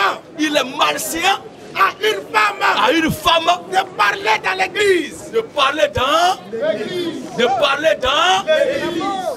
Vous voyez, frère. Oh, l'église là, c'est là où 2 ou 3 sont assemblés au nom du Seigneur Jésus-Christ. Il n'est pas bon que femme prêche, frère. Ce n'est pas nous qui l'avons dit. Sinon, quand tu vas aller demander là, démontrer au moins une église où femme était dirigeante, prédicatrice, ils ne vont pas te trouver ça. Ils vont te dire juste là, Phobé, la diaconesse Phobé, mais la diaconesse là, elle était chargée d'instruire les jeunes femmes. Vous comprenez? Il y a les sœurs qui sont âgées dans la foi. Elles peuvent exhorter les jeunes sœurs qui viennent d'arriver nouvellement, fraîchement dans la foi là. Elles peuvent les exhorter dans la foi du Seigneur à aimer leur mari. Et c'est ce que l'Écriture a dit qu'on nous prépare maintenant, on va lire tout à l'heure. Après 1 Corinthiens 14 là. Oui frère. Est-ce que chez vous? Maintenant ceux qui veulent à tout prix que femme prêche, qui écrasent, qui foulent au pied la parole du Seigneur, au détriment de ces femmes qui prêchent là. Qu'est-ce que l'Écriture dit? Est-ce de chez vous? Est-ce de chez vous? Que la parole de Dieu est sortie? Que la parole de Dieu est sortie. Où est-ce à vous seul? Où est-ce à vous seul? Qu'elle est parvenue? Qu'elle est parvenue? Qu'elle est parvenue? Voilà, la parole de Dieu s'adresse à toute la terre. Donc un individu ne peut pas prendre ça et puis tordre le cou à sa guise. Ça ne peut pas être juste, frère. C'est ce que la Bible dit que nous tous nous devons suivre. En tant que chrétiens, bien sûr. Maintenant, en tant que serviteurs du diable, ceux-là, ils le sont. Donc ils peuvent faire comme ils veulent. Mais nous, en tant que chrétiens, c'est ce que la Bible dit qui doit nous influencer. Oui, frère. Si quelqu'un croit être prophète, oui, ou inspiré, qu'il reconnaisse que les prophètes qui consacrent les femmes, prédicatrices là, écoutez bien. On va voir, on va voir de qui vous êtes prophète. Voilà. Si quelqu'un croit être prophète, ou inspiré, qu'il reconnaisse que ce que je vous écris, ce que nous sommes en train de lire là, est un commandement du Seigneur. Quand Dieu donne son commandement, son peuple dit quoi? Amen. Le peuple dit Amen. Voilà, frère. C'est ce que nous nous efforçons à crier dans les rues, et les gens me prennent pour un fou. Un fou qui lit ce qui est de la Bible. Maintenant, eux qui sont bien portants, il faut le contraire de ça. Entre eux et moi là, qui est vraiment fou? Amen, non? Amen. Si c'est ça la folie, les gens devaient prier pour être un fou comme moi. Oui. Et si quelqu'un l'ignore? Maintenant, s'il y a les gens qui ne veulent pas l'accepter, qui l'ignore? C'est pas aussi oublié que tout le monde soit sauvé. C'est pas forcé. Parce que l'enfer aussi, il faut les habiter là-bas. Tite 2, 3 à 6. Tite 2, 3 à 6. Dis que les femmes âgées. Dis que les femmes âgées doivent aussi avoir l'extérieur. Doivent aussi avoir l'extérieur qui convient à la sainteté. À la sainteté. N'être ni médisante. N'être ni médisante. Ni à donner au vin. Ce sont ces vieilles femmes dans ces communautés des ivrognes. Quelles portes du verre sont coupées, elles viennent tyranniser l'église. Elles ont des esprits combien en elles. Qu'elles mettent un vin dessus, l'esprit putain. Les yeux sont rouges. Dieu me parle. Dieu me parle. Réponds-toi. Sinon tu vas mourir. Et on voit les gens, ils pleurent. Oh Seigneur, pardon, pardon. Toi, tu dis que c'est le Seigneur qui a rendu les yeux rouges d'une vieille père fatiguée comme ça. À part les vieilles sorcières.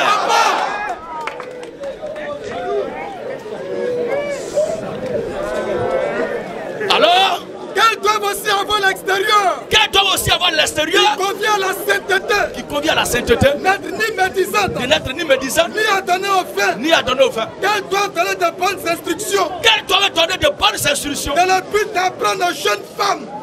Dans le but d'apprendre aux jeunes femmes. À aimer leur mari. Dans le but d'apprendre aux jeunes femmes. À aimer leur mari. Est-ce qu'elles doivent diriger l'église? Elles doivent, les diaconesses là, les doyens de la foi là. Leur travail, c'est d'aider les jeunes sœurs à aimer leur mari et leurs enfants. Et non pas à devenir prédicatrices. Elles ne doivent pas aider et enseigner les jeunes sœurs à devenir des prédicatrices, mais à aimer leur mari et leurs enfants. Parce que le ministère spirituel de la femme là, c'est au foyer. C'est tout. Être retenu. Être retenu. Chaste. Chaste. Occupé aux soins domestiques. Occupé aux soins domestiques. Occupé aux soins domestiques. Soins ministériels. Aux soins domestiques. Si elle dépend du cadre domestique, pour aller à la chair, c'est la petite soeur de Judas, sa jumelle, même jouer son nez. Si tu n'as pas vu, c'est elle qui est là. À part le mon pasteur. Ouais, c'est sa soeur sang. Oui, question. Ok, la deuxième question. Oui. C'est que j'ai aussi entendu que, pas seulement les musulmans, mais les chrétiens ne doivent pas manger porc parce que c'était dit dans un verset que nous avons chassé les démons, que les démons sont rentrés dans le porc. Frère, amen. Je suis très content, écoutez bien, s'il vous plaît. Je suis content de ce que le frère pose cette question-là. Parce que jusque-là, il y a une grande ambiguïté sur cette affaire-là. Et quand je vois les gens ils font des développements, je vois les gens faire des développements, je vois les gens ils font des développements pitons. Et le truc, est-ce que tu sais dans la Bible, Jésus s'est procédé comme les musulmans se procèdent? Est-ce que tu sais dans la Bible, il a dit ne pas manger pas comme les musulmans ne mangent pas? C'est du n'importe quoi. C'est du n'importe quoi. Les gens cherchent à s'attribuer la lumière, à attirer la faveur de notre lumière pour se donner au moins une légitimité. Sinon, dans la Bible, jamais la consommation de la viande de porc n'a été interdite par les Écritures. Amen. Toi-même, frère, j'ai vu la scène que tu décris là, où Jésus aurait chassé les démons pour les jeter, hein, dans les ports là, ça s'est déroulé où? C'est dans quel pays? Tu ne sais pas. J'ai entendu. Mais ceux qui t'ont dit ça là, ils ne m'ont pas convaincu. Ils ne t'ont pas convaincu? Donc ils veulent me rassurer. Ok, écoutez bien les parents. Si dans ce quartier, on dit que le totem dans ce quartier là, c'est poulet. Est-ce qu'il peut y avoir un habitant de ce quartier qui est là poulet? Parce qu'on dit, ce que poulet a touché là est souillé. Celui qui touche ça aussi est souillé. Vous suivez bien? Si poulet est votre interdit dans ce quartier, votre totem, est votre tabou, ça dit si quelqu'un a touché à ça, il va se sentir maudit. Il va être frappé de malédiction. Regardez un peu, lisons un peu ce que la Bible a dit. Matthieu 8, le verset 28. Non, dans l'Ancien Testament. Lévitique. On va écouter le texte. Ensemble, on va le lire. Lévitique 11, le verset 7. Oui. Vous ne mangerez pas. S'il vous plaît, les gars, écoutez ce passage. Voici le texte que les gens n'ont pas compris et puis ils ont tordu le cou.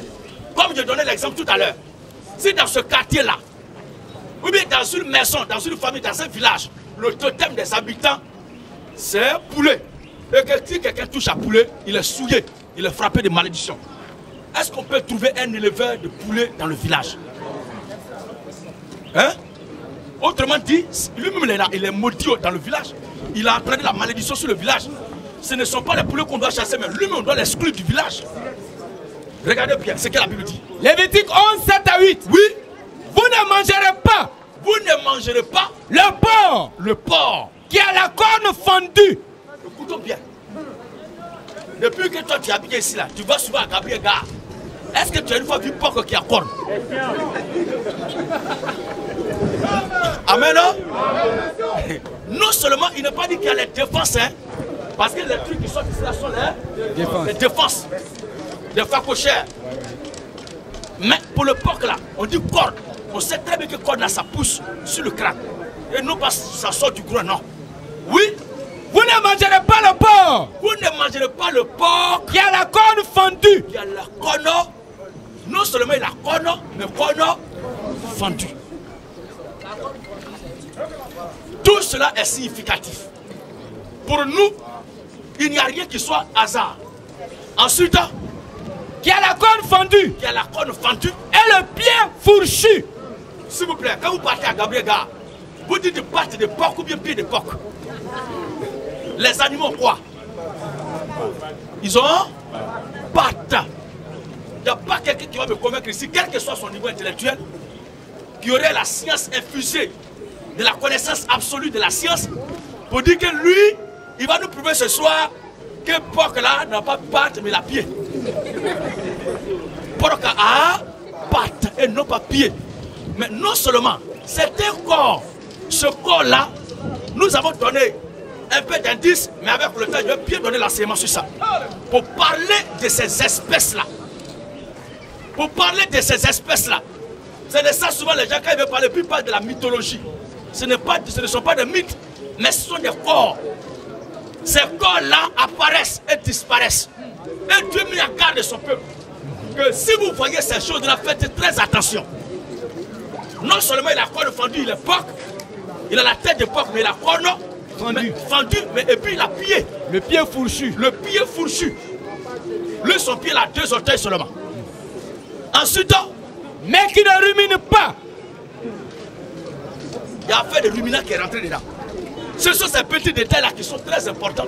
Que nous, Dieu nous a fait grâce de comprendre pour ne pas sombrer dans ce chaos d'interprétation malhonnête et tordue que font ces pasteurs et prêtres. Oui, frère. Vous les regarderez comme impurs. Vous les regarderez comme impurs. Ça veut dire, si il a dit vous les regarderez comme impurs, ça veut dire certainement que vous ne devez même pas les toucher. Mais c'est pas ça. Si. Oui. Vous ne mangerez pas de la chair. Vous ne mangerez pas de la chair. Et vous ne toucherez pas leur corps mort.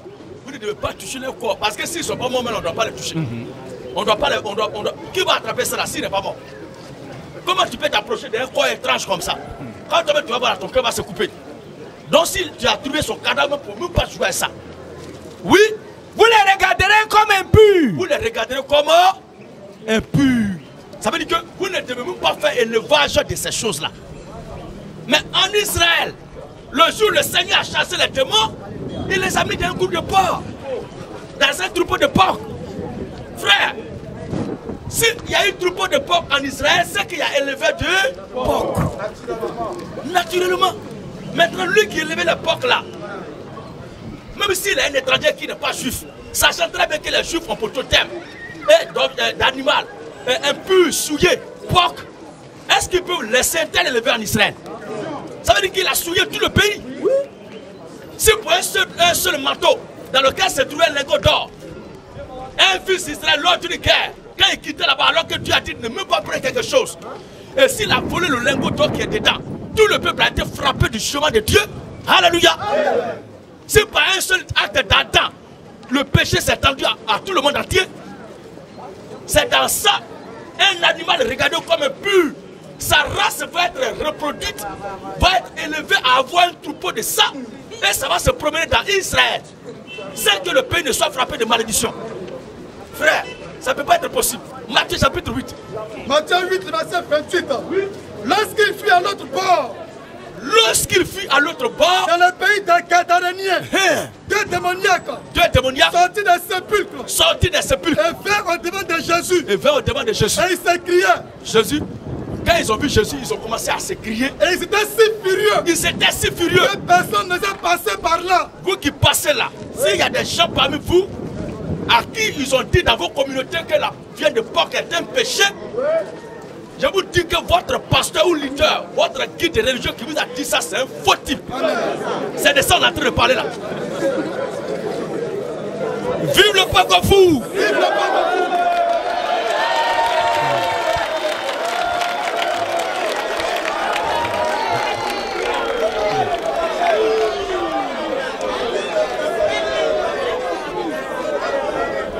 Alléluia.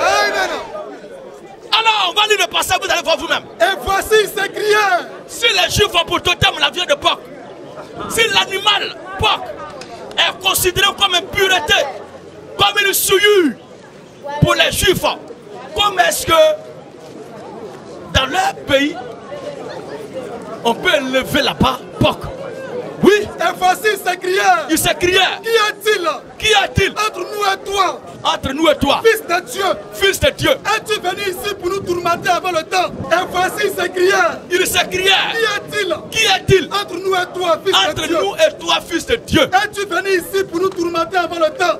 Est-ce que tu es venu ici pour nous tourmenter avant le temps? Il y avait loin d'un grand troupeau de pourceaux. Oui. Qui paissait. Qui paissait. Et les démons priaient Jésus en disant. Et les démons priaient Jésus en disant. Si tu nous chasses. Si tu nous chasses. Envoie-nous dans ce troupeau de pourceaux. Pardon, faut nous envoyer dans le troupeau qui est là. Et Jésus l'a dit. Ah, un troupeau ne peut pas exister sans qu'il y ait un berger. Il y a un troupeau, il y a un berger, toujours sur un troupeau. Oui. Et Jésus l'a dit. Jésus l'a dit. Allez et il sortit. Allez et il sortit. Et entrez dans ce pourceau. On va voir la réaction. Et voici tout le troupeau se précipita. Tout le troupeau se précipita. Des pentes escarpées dans la mer. Voilà. Et il périt dans les eaux. Il périt dans les eaux. Continue. Et ceux qui les faisaient paître. Ceux qui les faisaient paître. C'est-à-dire les conducteurs des ports là. S'enfuient. Propriétaires des ports là s'enfuient. Et allaient dans la ville. Allaient dans la ville. Raconter tout ce qui s'était passé. On va voir la réaction des habitants de la ville. Et ce qui était arrivé au démoniaque. Oui. Alors toute la ville sortit. Toute la ville sortit. À la rencontre de Jésus. Toute la ville sortit à la rencontre de Jésus. Et dès qu'il le vit. Dès qu'il le vit. Il le suppliait. Il le suppliait de quitter leur territoire. Pourquoi? Pourquoi? Parce qu'à cause de lui, leurs troupeaux sont en train de mourir. Pour que quelqu'un mange là. Jésus est venu gâter ça. Donc il n'a qu'à aller loin. Si elle ne mange pas pour que les allèves ne pas remercier Jésus. Ah merci, tu nous as débarrassé des animaux impurs. Mais au contraire, il lui demandait de partir. Mais il le suppliait de quitter leur territoire. Parce qu'il était en train de gâter leur élevage. Pour qu'il ne paye mal. Mais ce que la Bible a condamné là, c'est ce qu'on vient de lire tout à l'heure. Les gens ne comprennent rien. C'est pour la première fois dans le monde entier, depuis qu'un prédicateur prêche là, c'est la première fois que quelqu'un prend cette histoire de porc là pour expliquer comme ça. Amen. C'est pour la première fois. Alléluia. Allez-y, fouillez partout les gens qui prêchent sur cette affaire de porc. C'est la première fois en Côte d'Ivoire, c'est en Côte d'Ivoire que Dieu le fait. Par un noir. Le mal, c'est que je suis un noir, mais pour moi, c'est pas un mal. C'est une fierté. Je suis fier d'être noir. Alléluia. Notre race est la race qui résiste le plus. Corona les a fait tous. Quand ils ont diligenté ça ici, là, Corona lui-même, quand on prend à Magné, puis on se met dans le foumoir. À Magné, on met dans Mamite, puis on se couvre. Transpiration, chaleur de ça là. Corona, lui-même, regarde jusqu'à. C'est nous-mêmes, on a donné le virus à Corona. Comme ça leur fait mal maintenant, ils veulent nous vacciner pour nous tuer. À part les faux vaccins.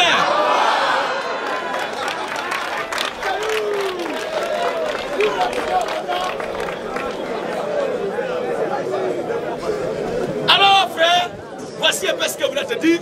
Et avant de partir, Romains chapitre 14, 14. Et aussi le livre de 1 Timothée. On va voir affaire de totem là. Tout est sanctifié par la prière. Romains 14, verset 14. Je sais. Et je suis persuadé. Il y a certains aliments, quand on mange là, on fait une allergie. Tu comprends? Donc l'aliment du coup ne va pas vers ton organisme. C'est toi qui arrêtes ça. Vous comprenez frère? Mais si ce n'est pas le cas, on ne peut pas interdire. Et c'est pas parce que toi tu es allergique à une nourriture, à un aliment, que ça va devenir totem de tout le monde. Donc on ne doit pas confondre l'allergie et totem. Oui frère. Je sais. Et je suis persuadé par le Seigneur Jésus. Et je suis persuadé par le Seigneur Jésus-Christ. Que rien n'est impur en soi. Que rien n'est impur en soi. Et qu'une chose n'est impure. Et qu'une chose n'est impure. Que pour celui qui la croit impure. Que pour celui qui la croit impure. Ça dit, ça là, je dis que ça là, ça ne me plaît pas. Parce que c'est moi qui juge que cela ne me plaît pas. Ça s'arrête là. C'est comme en fait de l'alcool. Moi quand je bois, ça ne va pas avec moi. Et c'est par la grâce de Dieu qu'il a stoppé l'alcool, qu'il a arrêté de boire. Mais ce n'est pas parce que je dis l'alcool ne va pas avec lui qu'il va dire que la boisson est un péché. Non, je ne dois pas prendre mon organisme là pour universaliser ça. Ça ne peut pas marcher. Il y a d'autres qui sont pauvres, ils sont à l'aise. Il y a certains pauvres, et puis ça va faire sport, ils transpirent, et puis ils sont kene. Vive encore le bon vin. Il y a les gens.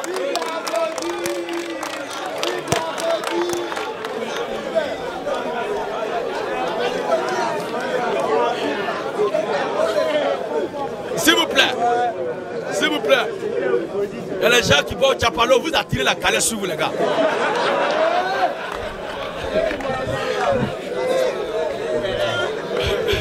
Et alléluia. Certains pour nous convaincre que Tchapalo, ils appellent ça bio. C'est quelque chose que Salamandre a Maguiamé de c'est bio. Alors, je sais et je suis persuadé. Je sais, je suis persuadé. Par le Seigneur Jésus-Christ. Par le Seigneur Jésus-Christ. Que rien n'est impur en soi. Que rien n'est impur en soi. Et qu'une chose n'est impure. Et qu'une chose n'est impure. Que pour celui qui la croit impure. Que c'est pour celui qui la croit impur. L'autre côté encore. 1 Timothée 4,4. Oui. Car tout ce que Dieu a créé est bon. Tout ce que Dieu a créé est. Et rien ne doit être rejeté. Rien ne doit être rejeté. Rien. Rien ne doit être rejeté. Oui. Pourvu qu'on le prenne avec action de grâce. Voilà. Parce que tout est sanctifié. Tout est, sauf la vieille époque, tout est sanctifié par la parole de Dieu. Par la parole de Dieu. Et par la prière. Si les gens prennent une bouteille de bière et puis disent je te baptise, je te déclare sur crédit, ils boivent ça. Ils ne voient rien quoi. Ils ne voient rien. Ils ne voient rien. Ils prennent bière et puis disent je te baptise, ton nouveau nom de baptême c'est Fanta. Puis le bois. L'immaturité là, je ne sais pas qui a introduit ça en Côte d'Ivoire ici. Depuis là, je cherche le père fondateur de l'immatourisme pour que nous nous rendions un jour un vibrant hommage national. Il n'y a pas un peuple immature au monde que les immatures. C'est-à-dire qu'on ne prend rien au sérieux. Les gens, alléluia. Les gens sont en train de faire leur débat sérieux, leur cœur gonflé. Les immatures, quand ils viennent là, l'homme même qui est fâché, les décourager. Et c'est ça qui nous a aidés, qui a fait qu'on n'a pas sombré dans le chaos dans ce pays-là. C'est parce que l'amour, cette façon de s'attacher, que nous appelons l'immaturité là, c'est une faveur, une grâce que Dieu nous a faite, que nous utilisons pour vaincre tout ce qui est animosité. Que Dieu bénisse encore la Côte d'Ivoire.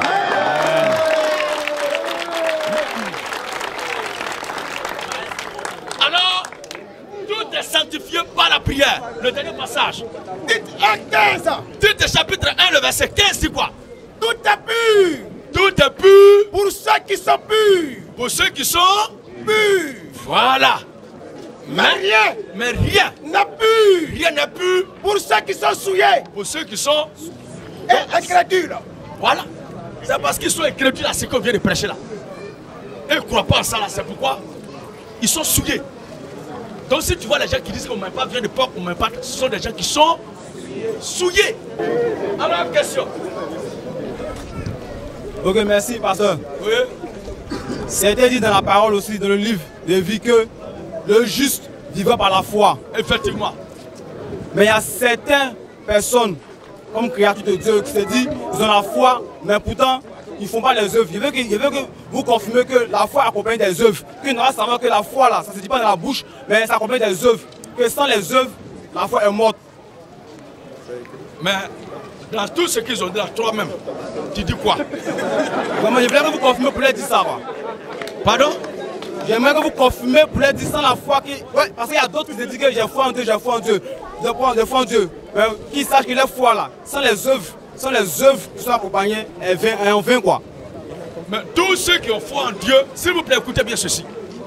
Tous ceux qui ont foi en Dieu là, ça dépend de la nature de la foi qu'ils ont en Dieu. Si tu te réveilles matin et que tu dis que j'ai foi que Dieu va m'aider, vous voyez quelque chose? Même les adorateurs de Satan, cette histoire de la foi,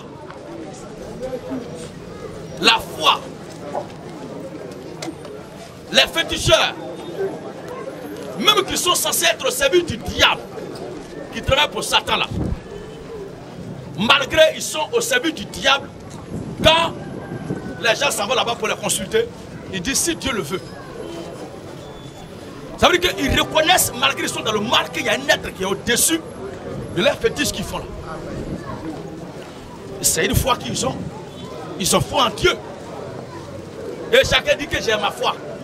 Mais est-ce que c'est cette foi-là que la Bible a demandé qui doit nous sauver?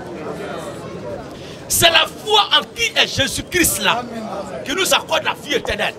Or, cette foi-là, quand on la possède, elle doit nous conduire à la croyance, à la confession de la pure et pureté, vérité publique. Si ce n'est pas le cas, tout ce qu'on fait là, c'est n'importe quoi.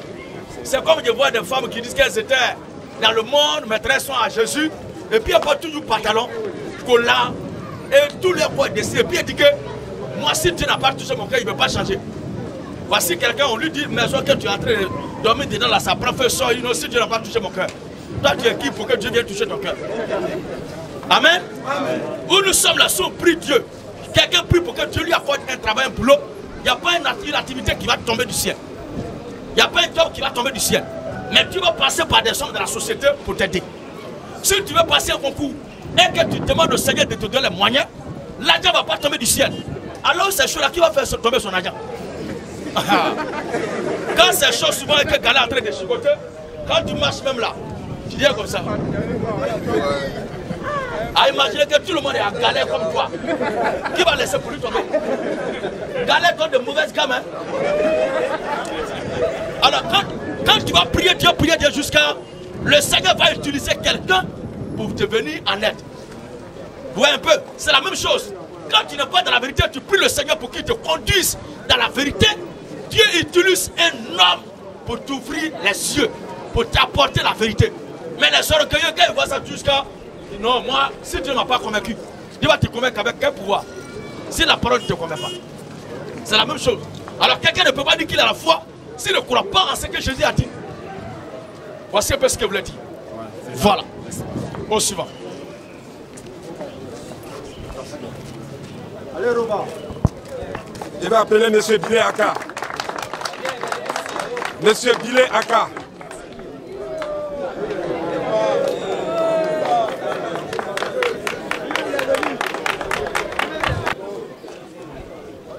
Oui, frère, vous avez la parole. Oui, bonsoir, Gédéon. Oui, bonsoir. Bon, j'ai comme un petit souci en fait. Voilà, mais c'est pas vraiment un problème, mais juste un petit souci. J'écoute et je suis depuis un moment, j'observe des prédications.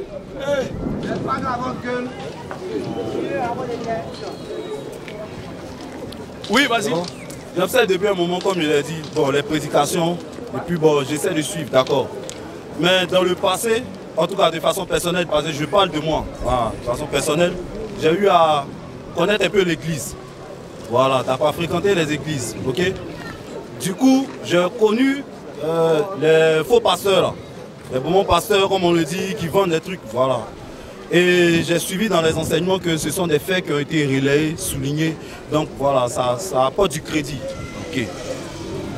Mais sincèrement, ce qui me dérange, moi, ce qui me dérange, c'est que c'est la vérité. C'est propre. C'est juste que souvent, je ne sais pas si c'est logique que certaines paroles sortent de la bouche de quelqu'un qui est censé se mettre au devant et puis bon, donner l'enseignement. Voilà. Je ne dis pas que c'est mauvais, je ne suis pas de critiquer, dire non, c'est vilain, mais non. Mais je dis que par exemple, sinon moi ça me plaît bien, voilà, et puis il arrive à bien comprendre. En fait, voilà, j'explique que moi j'arrive à bien comprendre. Voilà. Mais vu qu'on rentre dans un cadre qui est religieux, voilà, spirituel, voilà, donc quelque part, ça me choque un peu. Voilà, sinon, c'est pas que ça me dérange. Moi, je suis à l'aise, je comprends l'esprit. Les paroles, par exemple, qui dérangent un peu. C'est un maudit, bâtard, par exemple, voilà. C'est vrai que c'est direct, c'est franc, mais bon, je sais pas si, voilà, quelque part ça rentre dans la logique. Merci frère. C'est tu sais, j'appartiens à ma génération. Je ne peux pas utiliser les expressions, le langage d'une autre génération pour parler à ma génération. Ça dit une expression que moi je ne comprends pas. Vous comprenez, non? Nous les trucs comme Modia. bâtard. Ce sont des choses, les gens comprennent avec une certaine aisance. Et c'est le langage de ma génération. Pour mieux faire passer mon message, j'utilise un langage purement adapté et propre à ma génération. Tu comprends un peu? Mais quand même, quand on prend maintenant le côté intellectuel de façon soutenue, tout ce que je dis là, il y a un fondement dans la Bible. Comme les mots, il y a les synonymes. Et qu'en Côte d'Ivoire, ici, on a notre langage propre à nous, Ivoiriens. Et cette génération, surtout, a son langage et ses expressions. Les mots, tels que ça existe dans la Bible là. Par exemple, si on veut parler de vernaculaire, ce qui est la langue de la région, on peut dire régionale, autochtone, ou encore villageoise. En disant ça, arrivé à un certain niveau, je peux utiliser dans le langage du ghetto. Dans le français soutenu, c'est ça qui est vernaculaire. Tu comprends un peu, non? Ouais. Donc, en arrivant ici, on peut dire le langage Noussia. On peut arriver sur le langage du ghetto. Ça ne dénature pas ce que je dis, mais c'est ce qui est fait en français soutenu ici. C'est ce que je diminue, j'explique, je déshabille pour que ceux qui n'ont pas compris le premier mot là, mais dans son explication, dans son dépouillement, ils puissent comprendre. C'est ce que je fais. Sinon, ce n'est pas quelque chose intentionné de venir insulter ou bien. Non, non, c'est pas vrai. Non, je n'insulte personne. Mais quand on dit par exemple Modia, ou bien c'est la Modiali, c'est pour dire que c'est la malhonnêteté. Tu vois un peu, non? Voilà. C'est la magouille. Le mot marmaille, ce n'est pas un mot qui existe dans le vocabulaire français. Vous pouvez chercher un marmaille, il n'existe pas dans le vocabulaire français, tel que nous l'expliquons là. Marmaille, les gens là, ça dit faire endormir l'esprit des gens pour les voler. Endormir la gamme des gens pour les voler sans qu'ils s'en rendent compte. C'est-à-dire tu es là, tu penses que ce sont tes mains que tu mets dans ta peau pour enlever pour me donner, hein, alors que ce sont mes mains, puisque j'ai joué à ta gamme.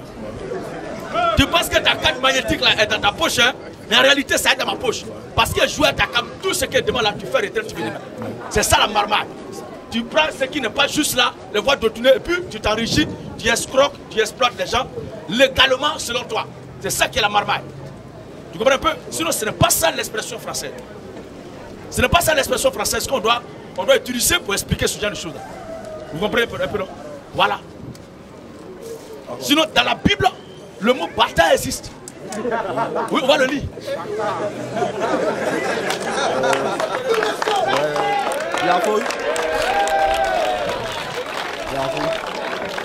Alléluia. On va lire dans deux versions bibliques. La première version qui est Darby et la seconde version qui est lui second. Oui, dans Darby ici. Oui, il faut lire.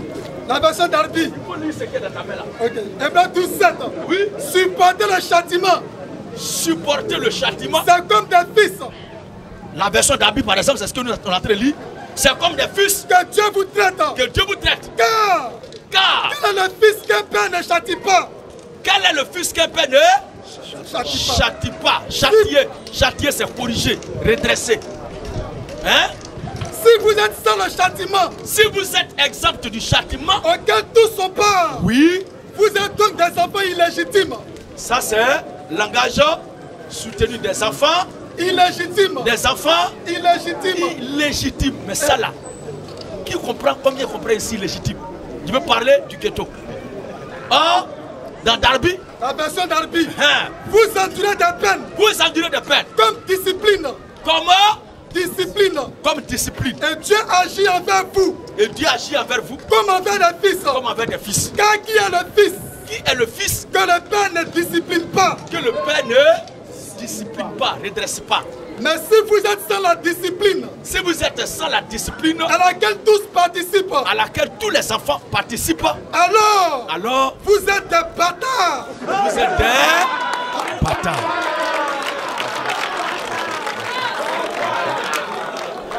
Et non des fils. Alléluia. Donc,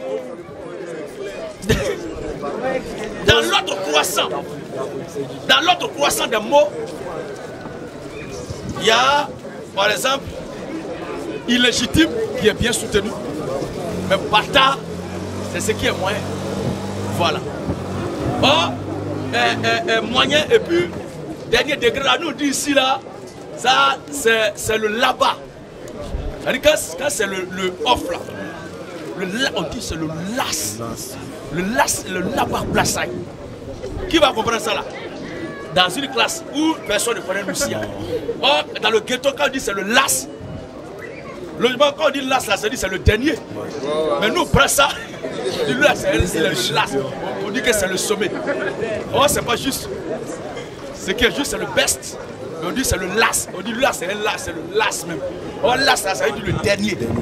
Et pour les filles, on pense que c'est lui qui est le doyard. Mais ça passe. C'est façon, nous comprenons. C'est notre façon de comprendre. Donc c'est un peu dans cette gamme-là que je m'exprime quand je tiens devant l'auditoire. Mais par contre, quand je vais sur les plateaux télé, c'est pas la même chose. Il y a un autre langage qu'ils utilisent là-bas. À l'époque, moi, c'était à la Sorbonne. Là-bas, c'était les professeurs, les maîtres, les chefs, les maîtres conférenciers qui venaient faire débat à nous. Aujourd'hui, on ne fait plus grand débat. Il n'y a plus de débat de niveau. Parce que les gens ont vu que ça là, on ne peut pas attaquer ça. Donc, ils sont obligés de rester dans leur coin et puis nous s'insulter. Sinon, les pasteurs, les savent qu'on est là. Tous ces grands théologiens, ils sont là. Ils sont au courant qu'on est venu ici. S'ils ont trop fait, c'est de dire à leurs fidèles n'allez pas là-bas. Il y a certains qui menacent leurs fidèles. N'écoutez pas cet homme qui crie dans la rue. Quand crier dans la rue, là, c'est quelqu'un qui n'est pas intelligent. Mais le Seigneur Jésus-Christ, il se promenait dans les rues pour crier. Ça dit, si on prend le ministère du Seigneur, le temps qu'il a passé dans les temples, et puis dans les rues, la grande majorité de son temps, c'est dans les rues. C'est dehors. Vous comprenez, frère? Alors, c'est la même chose qu'il fait. Sinon, je n'ai rien contre quelqu'un de façon personnelle pour dire que je suis venu pour insulter les gens. Non, c'est pas juste. C'est pas vrai. Voilà, c'est un peu ça. Merci.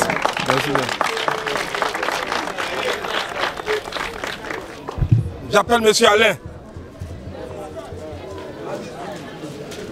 À part la force square, tous ceux qui sont ici et qui dans leur communauté le pasteur presque la polygamie est un péché, vous n'êtes pas des chrétiens.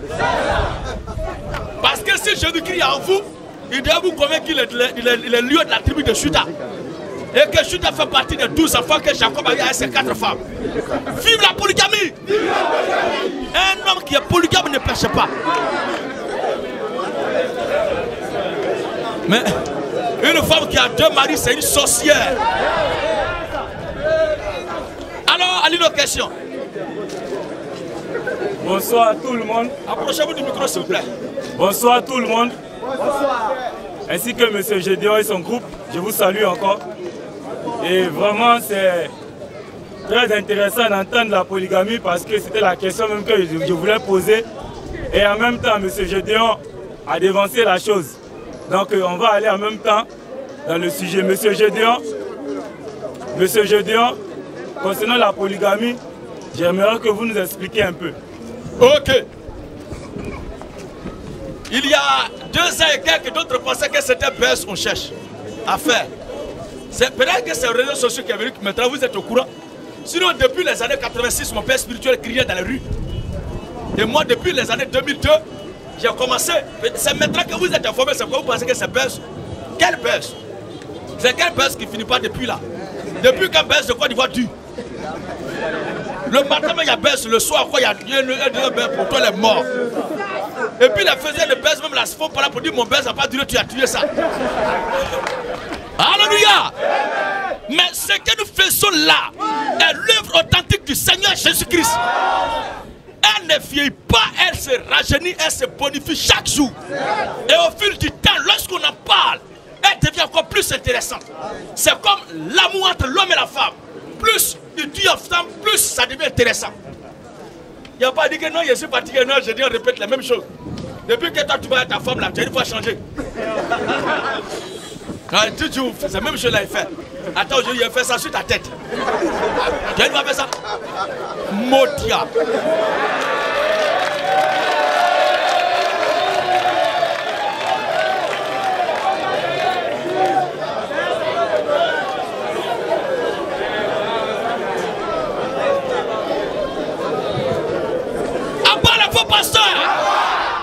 La polygamie n'est pas un péché. Maintenant, le frère, avant de mieux comprendre sa pensée, pour démarrer la réponse, j'aimerais quand même qu'il nous dise qu'est-ce que lui il en pense. Et qu'est-ce qu'il a comme élément biblique justificatif qui serait opposé à ce que je dis concernant la polygamie? Merci de m'avoir retenu la question. Vraiment, c'est la question que moi je vous ai posée. Je disais que c'est la question que j'ai posée à M. Gédéon par rapport à la polygamie. Dans la Bible, frère, dans les Écritures là, Dieu n'a jamais condamné la polygamie. Dieu est pour la polygamie. Les gens disent que si la polygamie n'était pas péché, pourquoi tu n'as pas créé 2 femmes? C'est ce que les gens disent. Et ce sont ces doctrines-là que les gens répandent partout. Mais il s'oublie que tout ce qui existe là a une seule souche, a une seule origine. Avant que la mer, avant que les eaux ne se départagent, c'est à partir d'une roche, ou bien encore d'un courant d'eau, que plusieurs branches sont sorties pour arroser les terres. Le fleuve qui s'est partagé en 4 branches pour abreuver toute la terre. C'était un seul fleuve au départ. Mais devant là-bas, il se fait plusieurs branches. Plusieurs branches. C'est un seul arbre qui sort de la terre et qui a plusieurs branches avec plusieurs fruits. Au départ, Dieu a créé un homme et une femme. Effectivement. Mais quand ceux que lui il a créés là ont commencé à se multiplier et sont devenus beaucoup, c'est le même là qui a introduit une nouvelle loi. Si c'est dans le respect, la crainte de ce que Dieu a dit, mais suivant Dieu lui-même, dans ce qu'il a dit, c'est lui qui a dit qu'il a créé un homme et il a créé une femme. C'est lui encore, quand les hommes ont commencé à se multiplier sur la face de la terre et sont devenus beaucoup, c'est lui encore qui a introduit une nouvelle loi si un homme prend une autre femme. C'est Dieu qui a dit ça, ce n'est pas moi, je dis. Et le texte rédigé là, lui qui l'a rédigé n'est pas de mon assemblée. Il ne fait pas partie de mes fidèles, il n'est pas mon contemporain. Maintenant, si c'est un péché, c'est que la nation d'Israël même est fondée sur le péché. Parce qu'il y a un seul homme qui a eu 4 femmes, avec ces 4 femmes-là, il a eu 12 enfants. Avant de continuer, les Juifs devaient être purifiés du péché de la polygamie, avant de nous parler de quoi que ce soit. Mais Jésus sort de l'une des tribus d'Israël et porte un titre emblématique, honorifique, il est appelé lion de la tribu de Juda. Si le péché c'est polygamie, ou que polygamie est péché, c'est que Jésus est rejeté du péché. Les gens m'en veulent pour rien. Le problème c'est que l'Occident, on veut tellement imiter l'Occident qu'on perd ce qui est essentiel. Sinon avant que la Bible arrive en Afrique ici, la majorité de nos tribus sont des tribus qui sont colonisées par les rois. Ce sont des royaumes. Et sur ces royaumes-là règnent des rois. Et ces rois-là, il n'y a pas un roi qui a une seule femme. Les rois-là, ils ont beaucoup de femmes. Et Dieu a appelé le roi des rois. Dans le plan spirituel, le grand Dieu des cieux est polygame. Et le Seigneur Jésus-Christ encore dans le plan spirituel est aussi polygame. Je ne sais pas où les gens vont m'amener pour faire ce débat et puis vont s'en sortir. La polygamie est partout dans la nature. Un seul papayer mâle arrive à féconder plusieurs papayers femelles. Ce n'est pas moi qui ai enseigné ça aux papayers. Amen. Un seul coq dans la basse-cour arrive à monter sur plusieurs poules dans la basse-cour. Le coq là n'est pas de mon assemblée. Un seul lion. Vous allez me dire que poulet. Mais lion encore. Dans la Mecque là, il y a un seul lion. Mais toutes les lions qui sont là, c'est le seul lion là qui monte tous ces lions. Est-ce que le lion a fait partie de mon assemblée? Oh, au départ, Dieu a créé un lion et une lionne. Cette loi, comme elle vient de Dieu, est gravée dans la nature tout entière. Et toute la création accepte cela, sauf le monde sauvage religieux.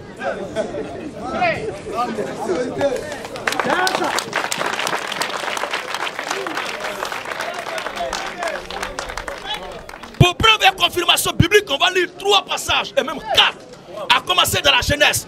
Parce qu'il y a une doctrine qui n'a pas eu de jour dans la Genèse, qui est le livre des semences, et qui se retrouve de façon étrange et extraordinaire quelque part. C'est une doctrine diabolique. Alléluia. C'est pourquoi ceux qui disent que les noms ne se traduisent pas, pour nous c'est une doctrine étrange, qui n'a pas ses origines dans la Bible. Parce que dans la Genèse, les noms se traduisent. Alors, Genèse 25, le verset 1er. C'est pourquoi Moïse qui est né des Hébreux a été récupéré et dénommé par les Égyptiens. Et les Égyptiens, lorsqu'il devait être maté par Dieu pour la libération des Juifs, quand Dieu a récupéré Moïse, lui a donné le nom Moïse là en hébreu qui est Moshe. Qui a été à l'origine de la traduction des noms. Tout est là, est clair. Nous lisons, frère. Genèse 25, le verset 1er. Genèse 25, il y a certains qui disent que la polygamie, le premier polygame de la terre, c'était de la lignée de Caïn. On a compris, frère. Mais l'acte qui s'est passé là, la façon dont on est aujourd'hui là, le premier être humain qui est né, c'est qui? Hein? Le premier enfant qui est né, c'est pas Caïn. Donc comme la première femme qui a enfanté, c'est Caïn qui est né, puisque c'est Caïn qui a été le premier à inaugurer la voie. L'être inaugural de la naissance par voie basse là, c'est un fils du diable. Donc à vous tous qui êtes nés par voie basse, vous êtes tous des fils du diable. C'est ça. Moi je ne sais pas qui livre drogue à ces pasteurs là. Changez de fournisseur. Abat les faux pasteurs. Alors frère. Genèse 25, verset 1er. S'il vous plaît, on va terminer.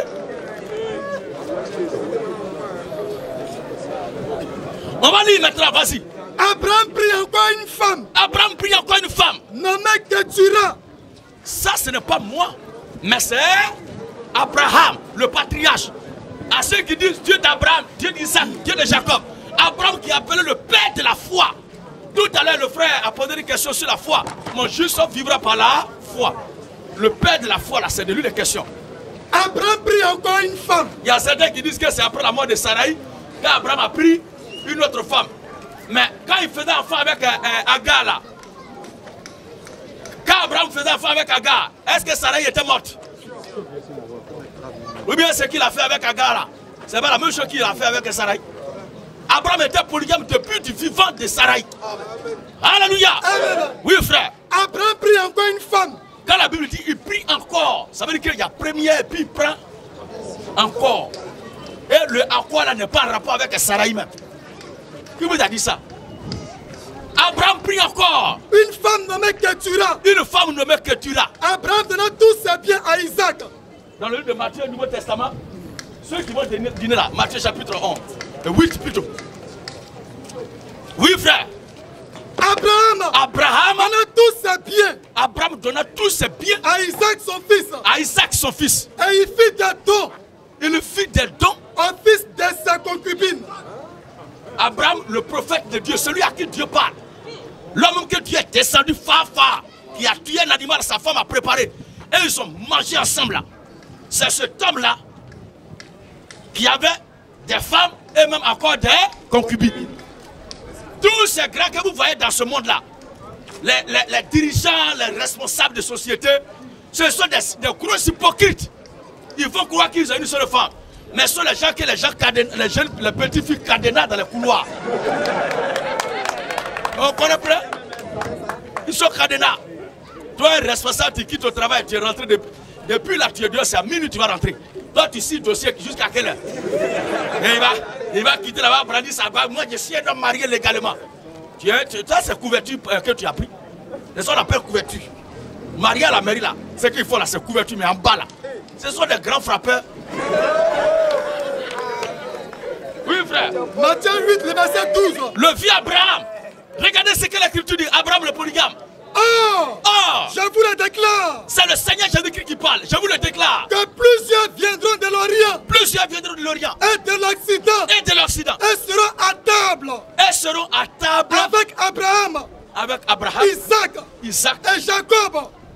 Dans le royaume des cieux. Donc, le royaume des cieux, là, ce sont eux qui sont les premiers assis là-bas. Voilà. Attends, qui dit que n'a affaire d'Abraham, c'est l'Ancien Testament. Et ça là. Voilà. L'affaire a dépassé même Testament, mais c'est au ciel. Amen. Donc, toi, tu as combattu et maudit les polygames arrivé là-bas. Là. Abraham a dit, mon frère, moi, il ne t'a rien fait, mais c'est toi qui es contre moi. Il a dit, mais frère, qu'ils vont faire sortir ta prédication. Voilà. Que tu es contre nous, les polygames ici, là, c'est pour moi. Il faut chercher un endroit parti. Dehors. Alléluia. Maintenant, un texte où Dieu lui-même a légalisé la chose. Exode 21, le verset 10. Exode 21, 10. Écoutez bien ce passage. Si un homme prend une autre femme, il y a certains qui disent que mais s'il a deux femmes, est-ce qu'il peut les aimer de la même façon? Mais toi-même là, tu es dans la maison.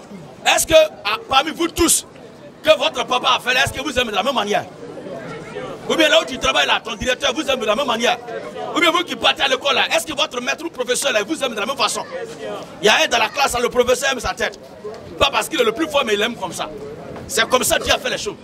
Et même toi-même, tes propres habits que tu as payés là, c'est quand tu portes là, tu es fier. C'est comme ça.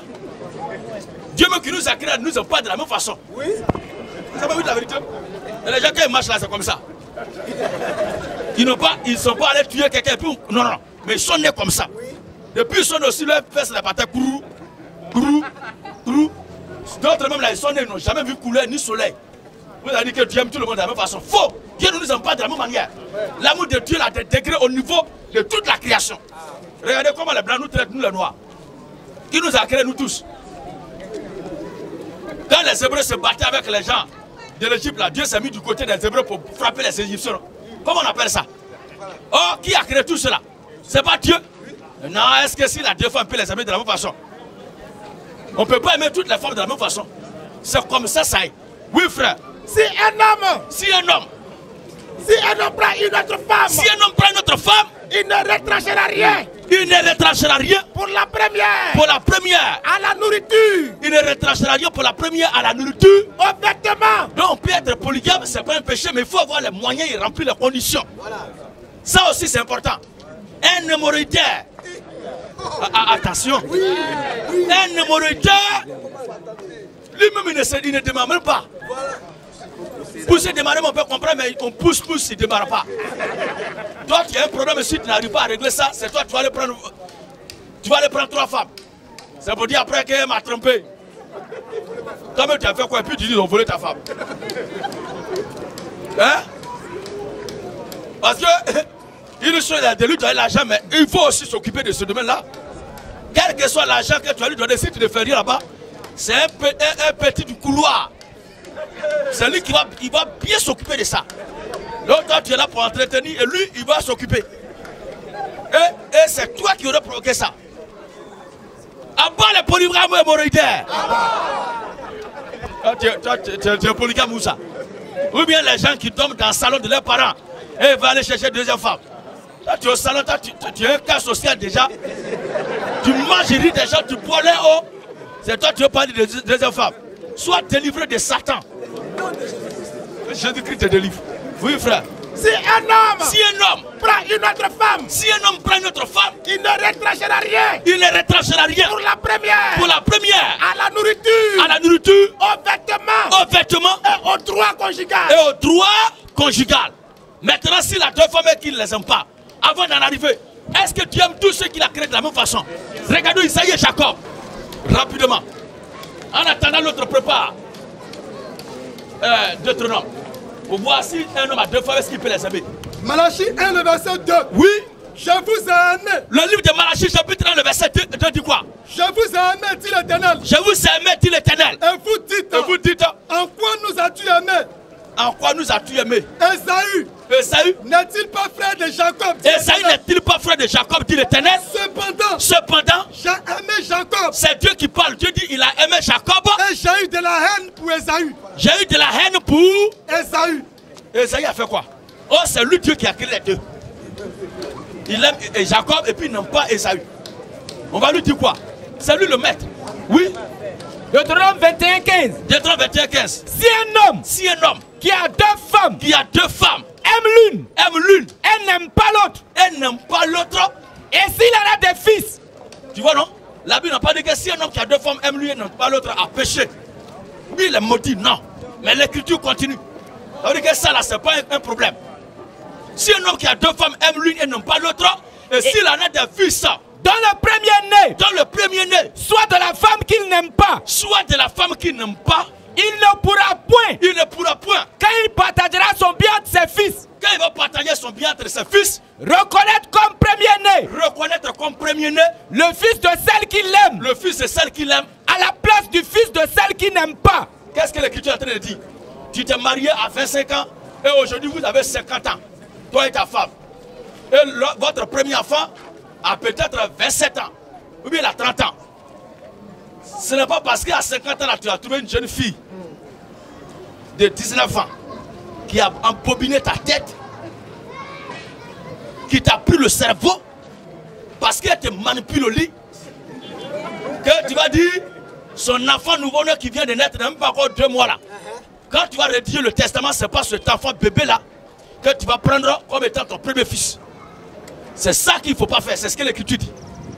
Même si tu as duré avec la vieille et que ce n'est plus trop ça, mais reconnais avant tout que le premier fils que tu as eu avec elle là, c'est lui qui est prémisse de ta vigueur.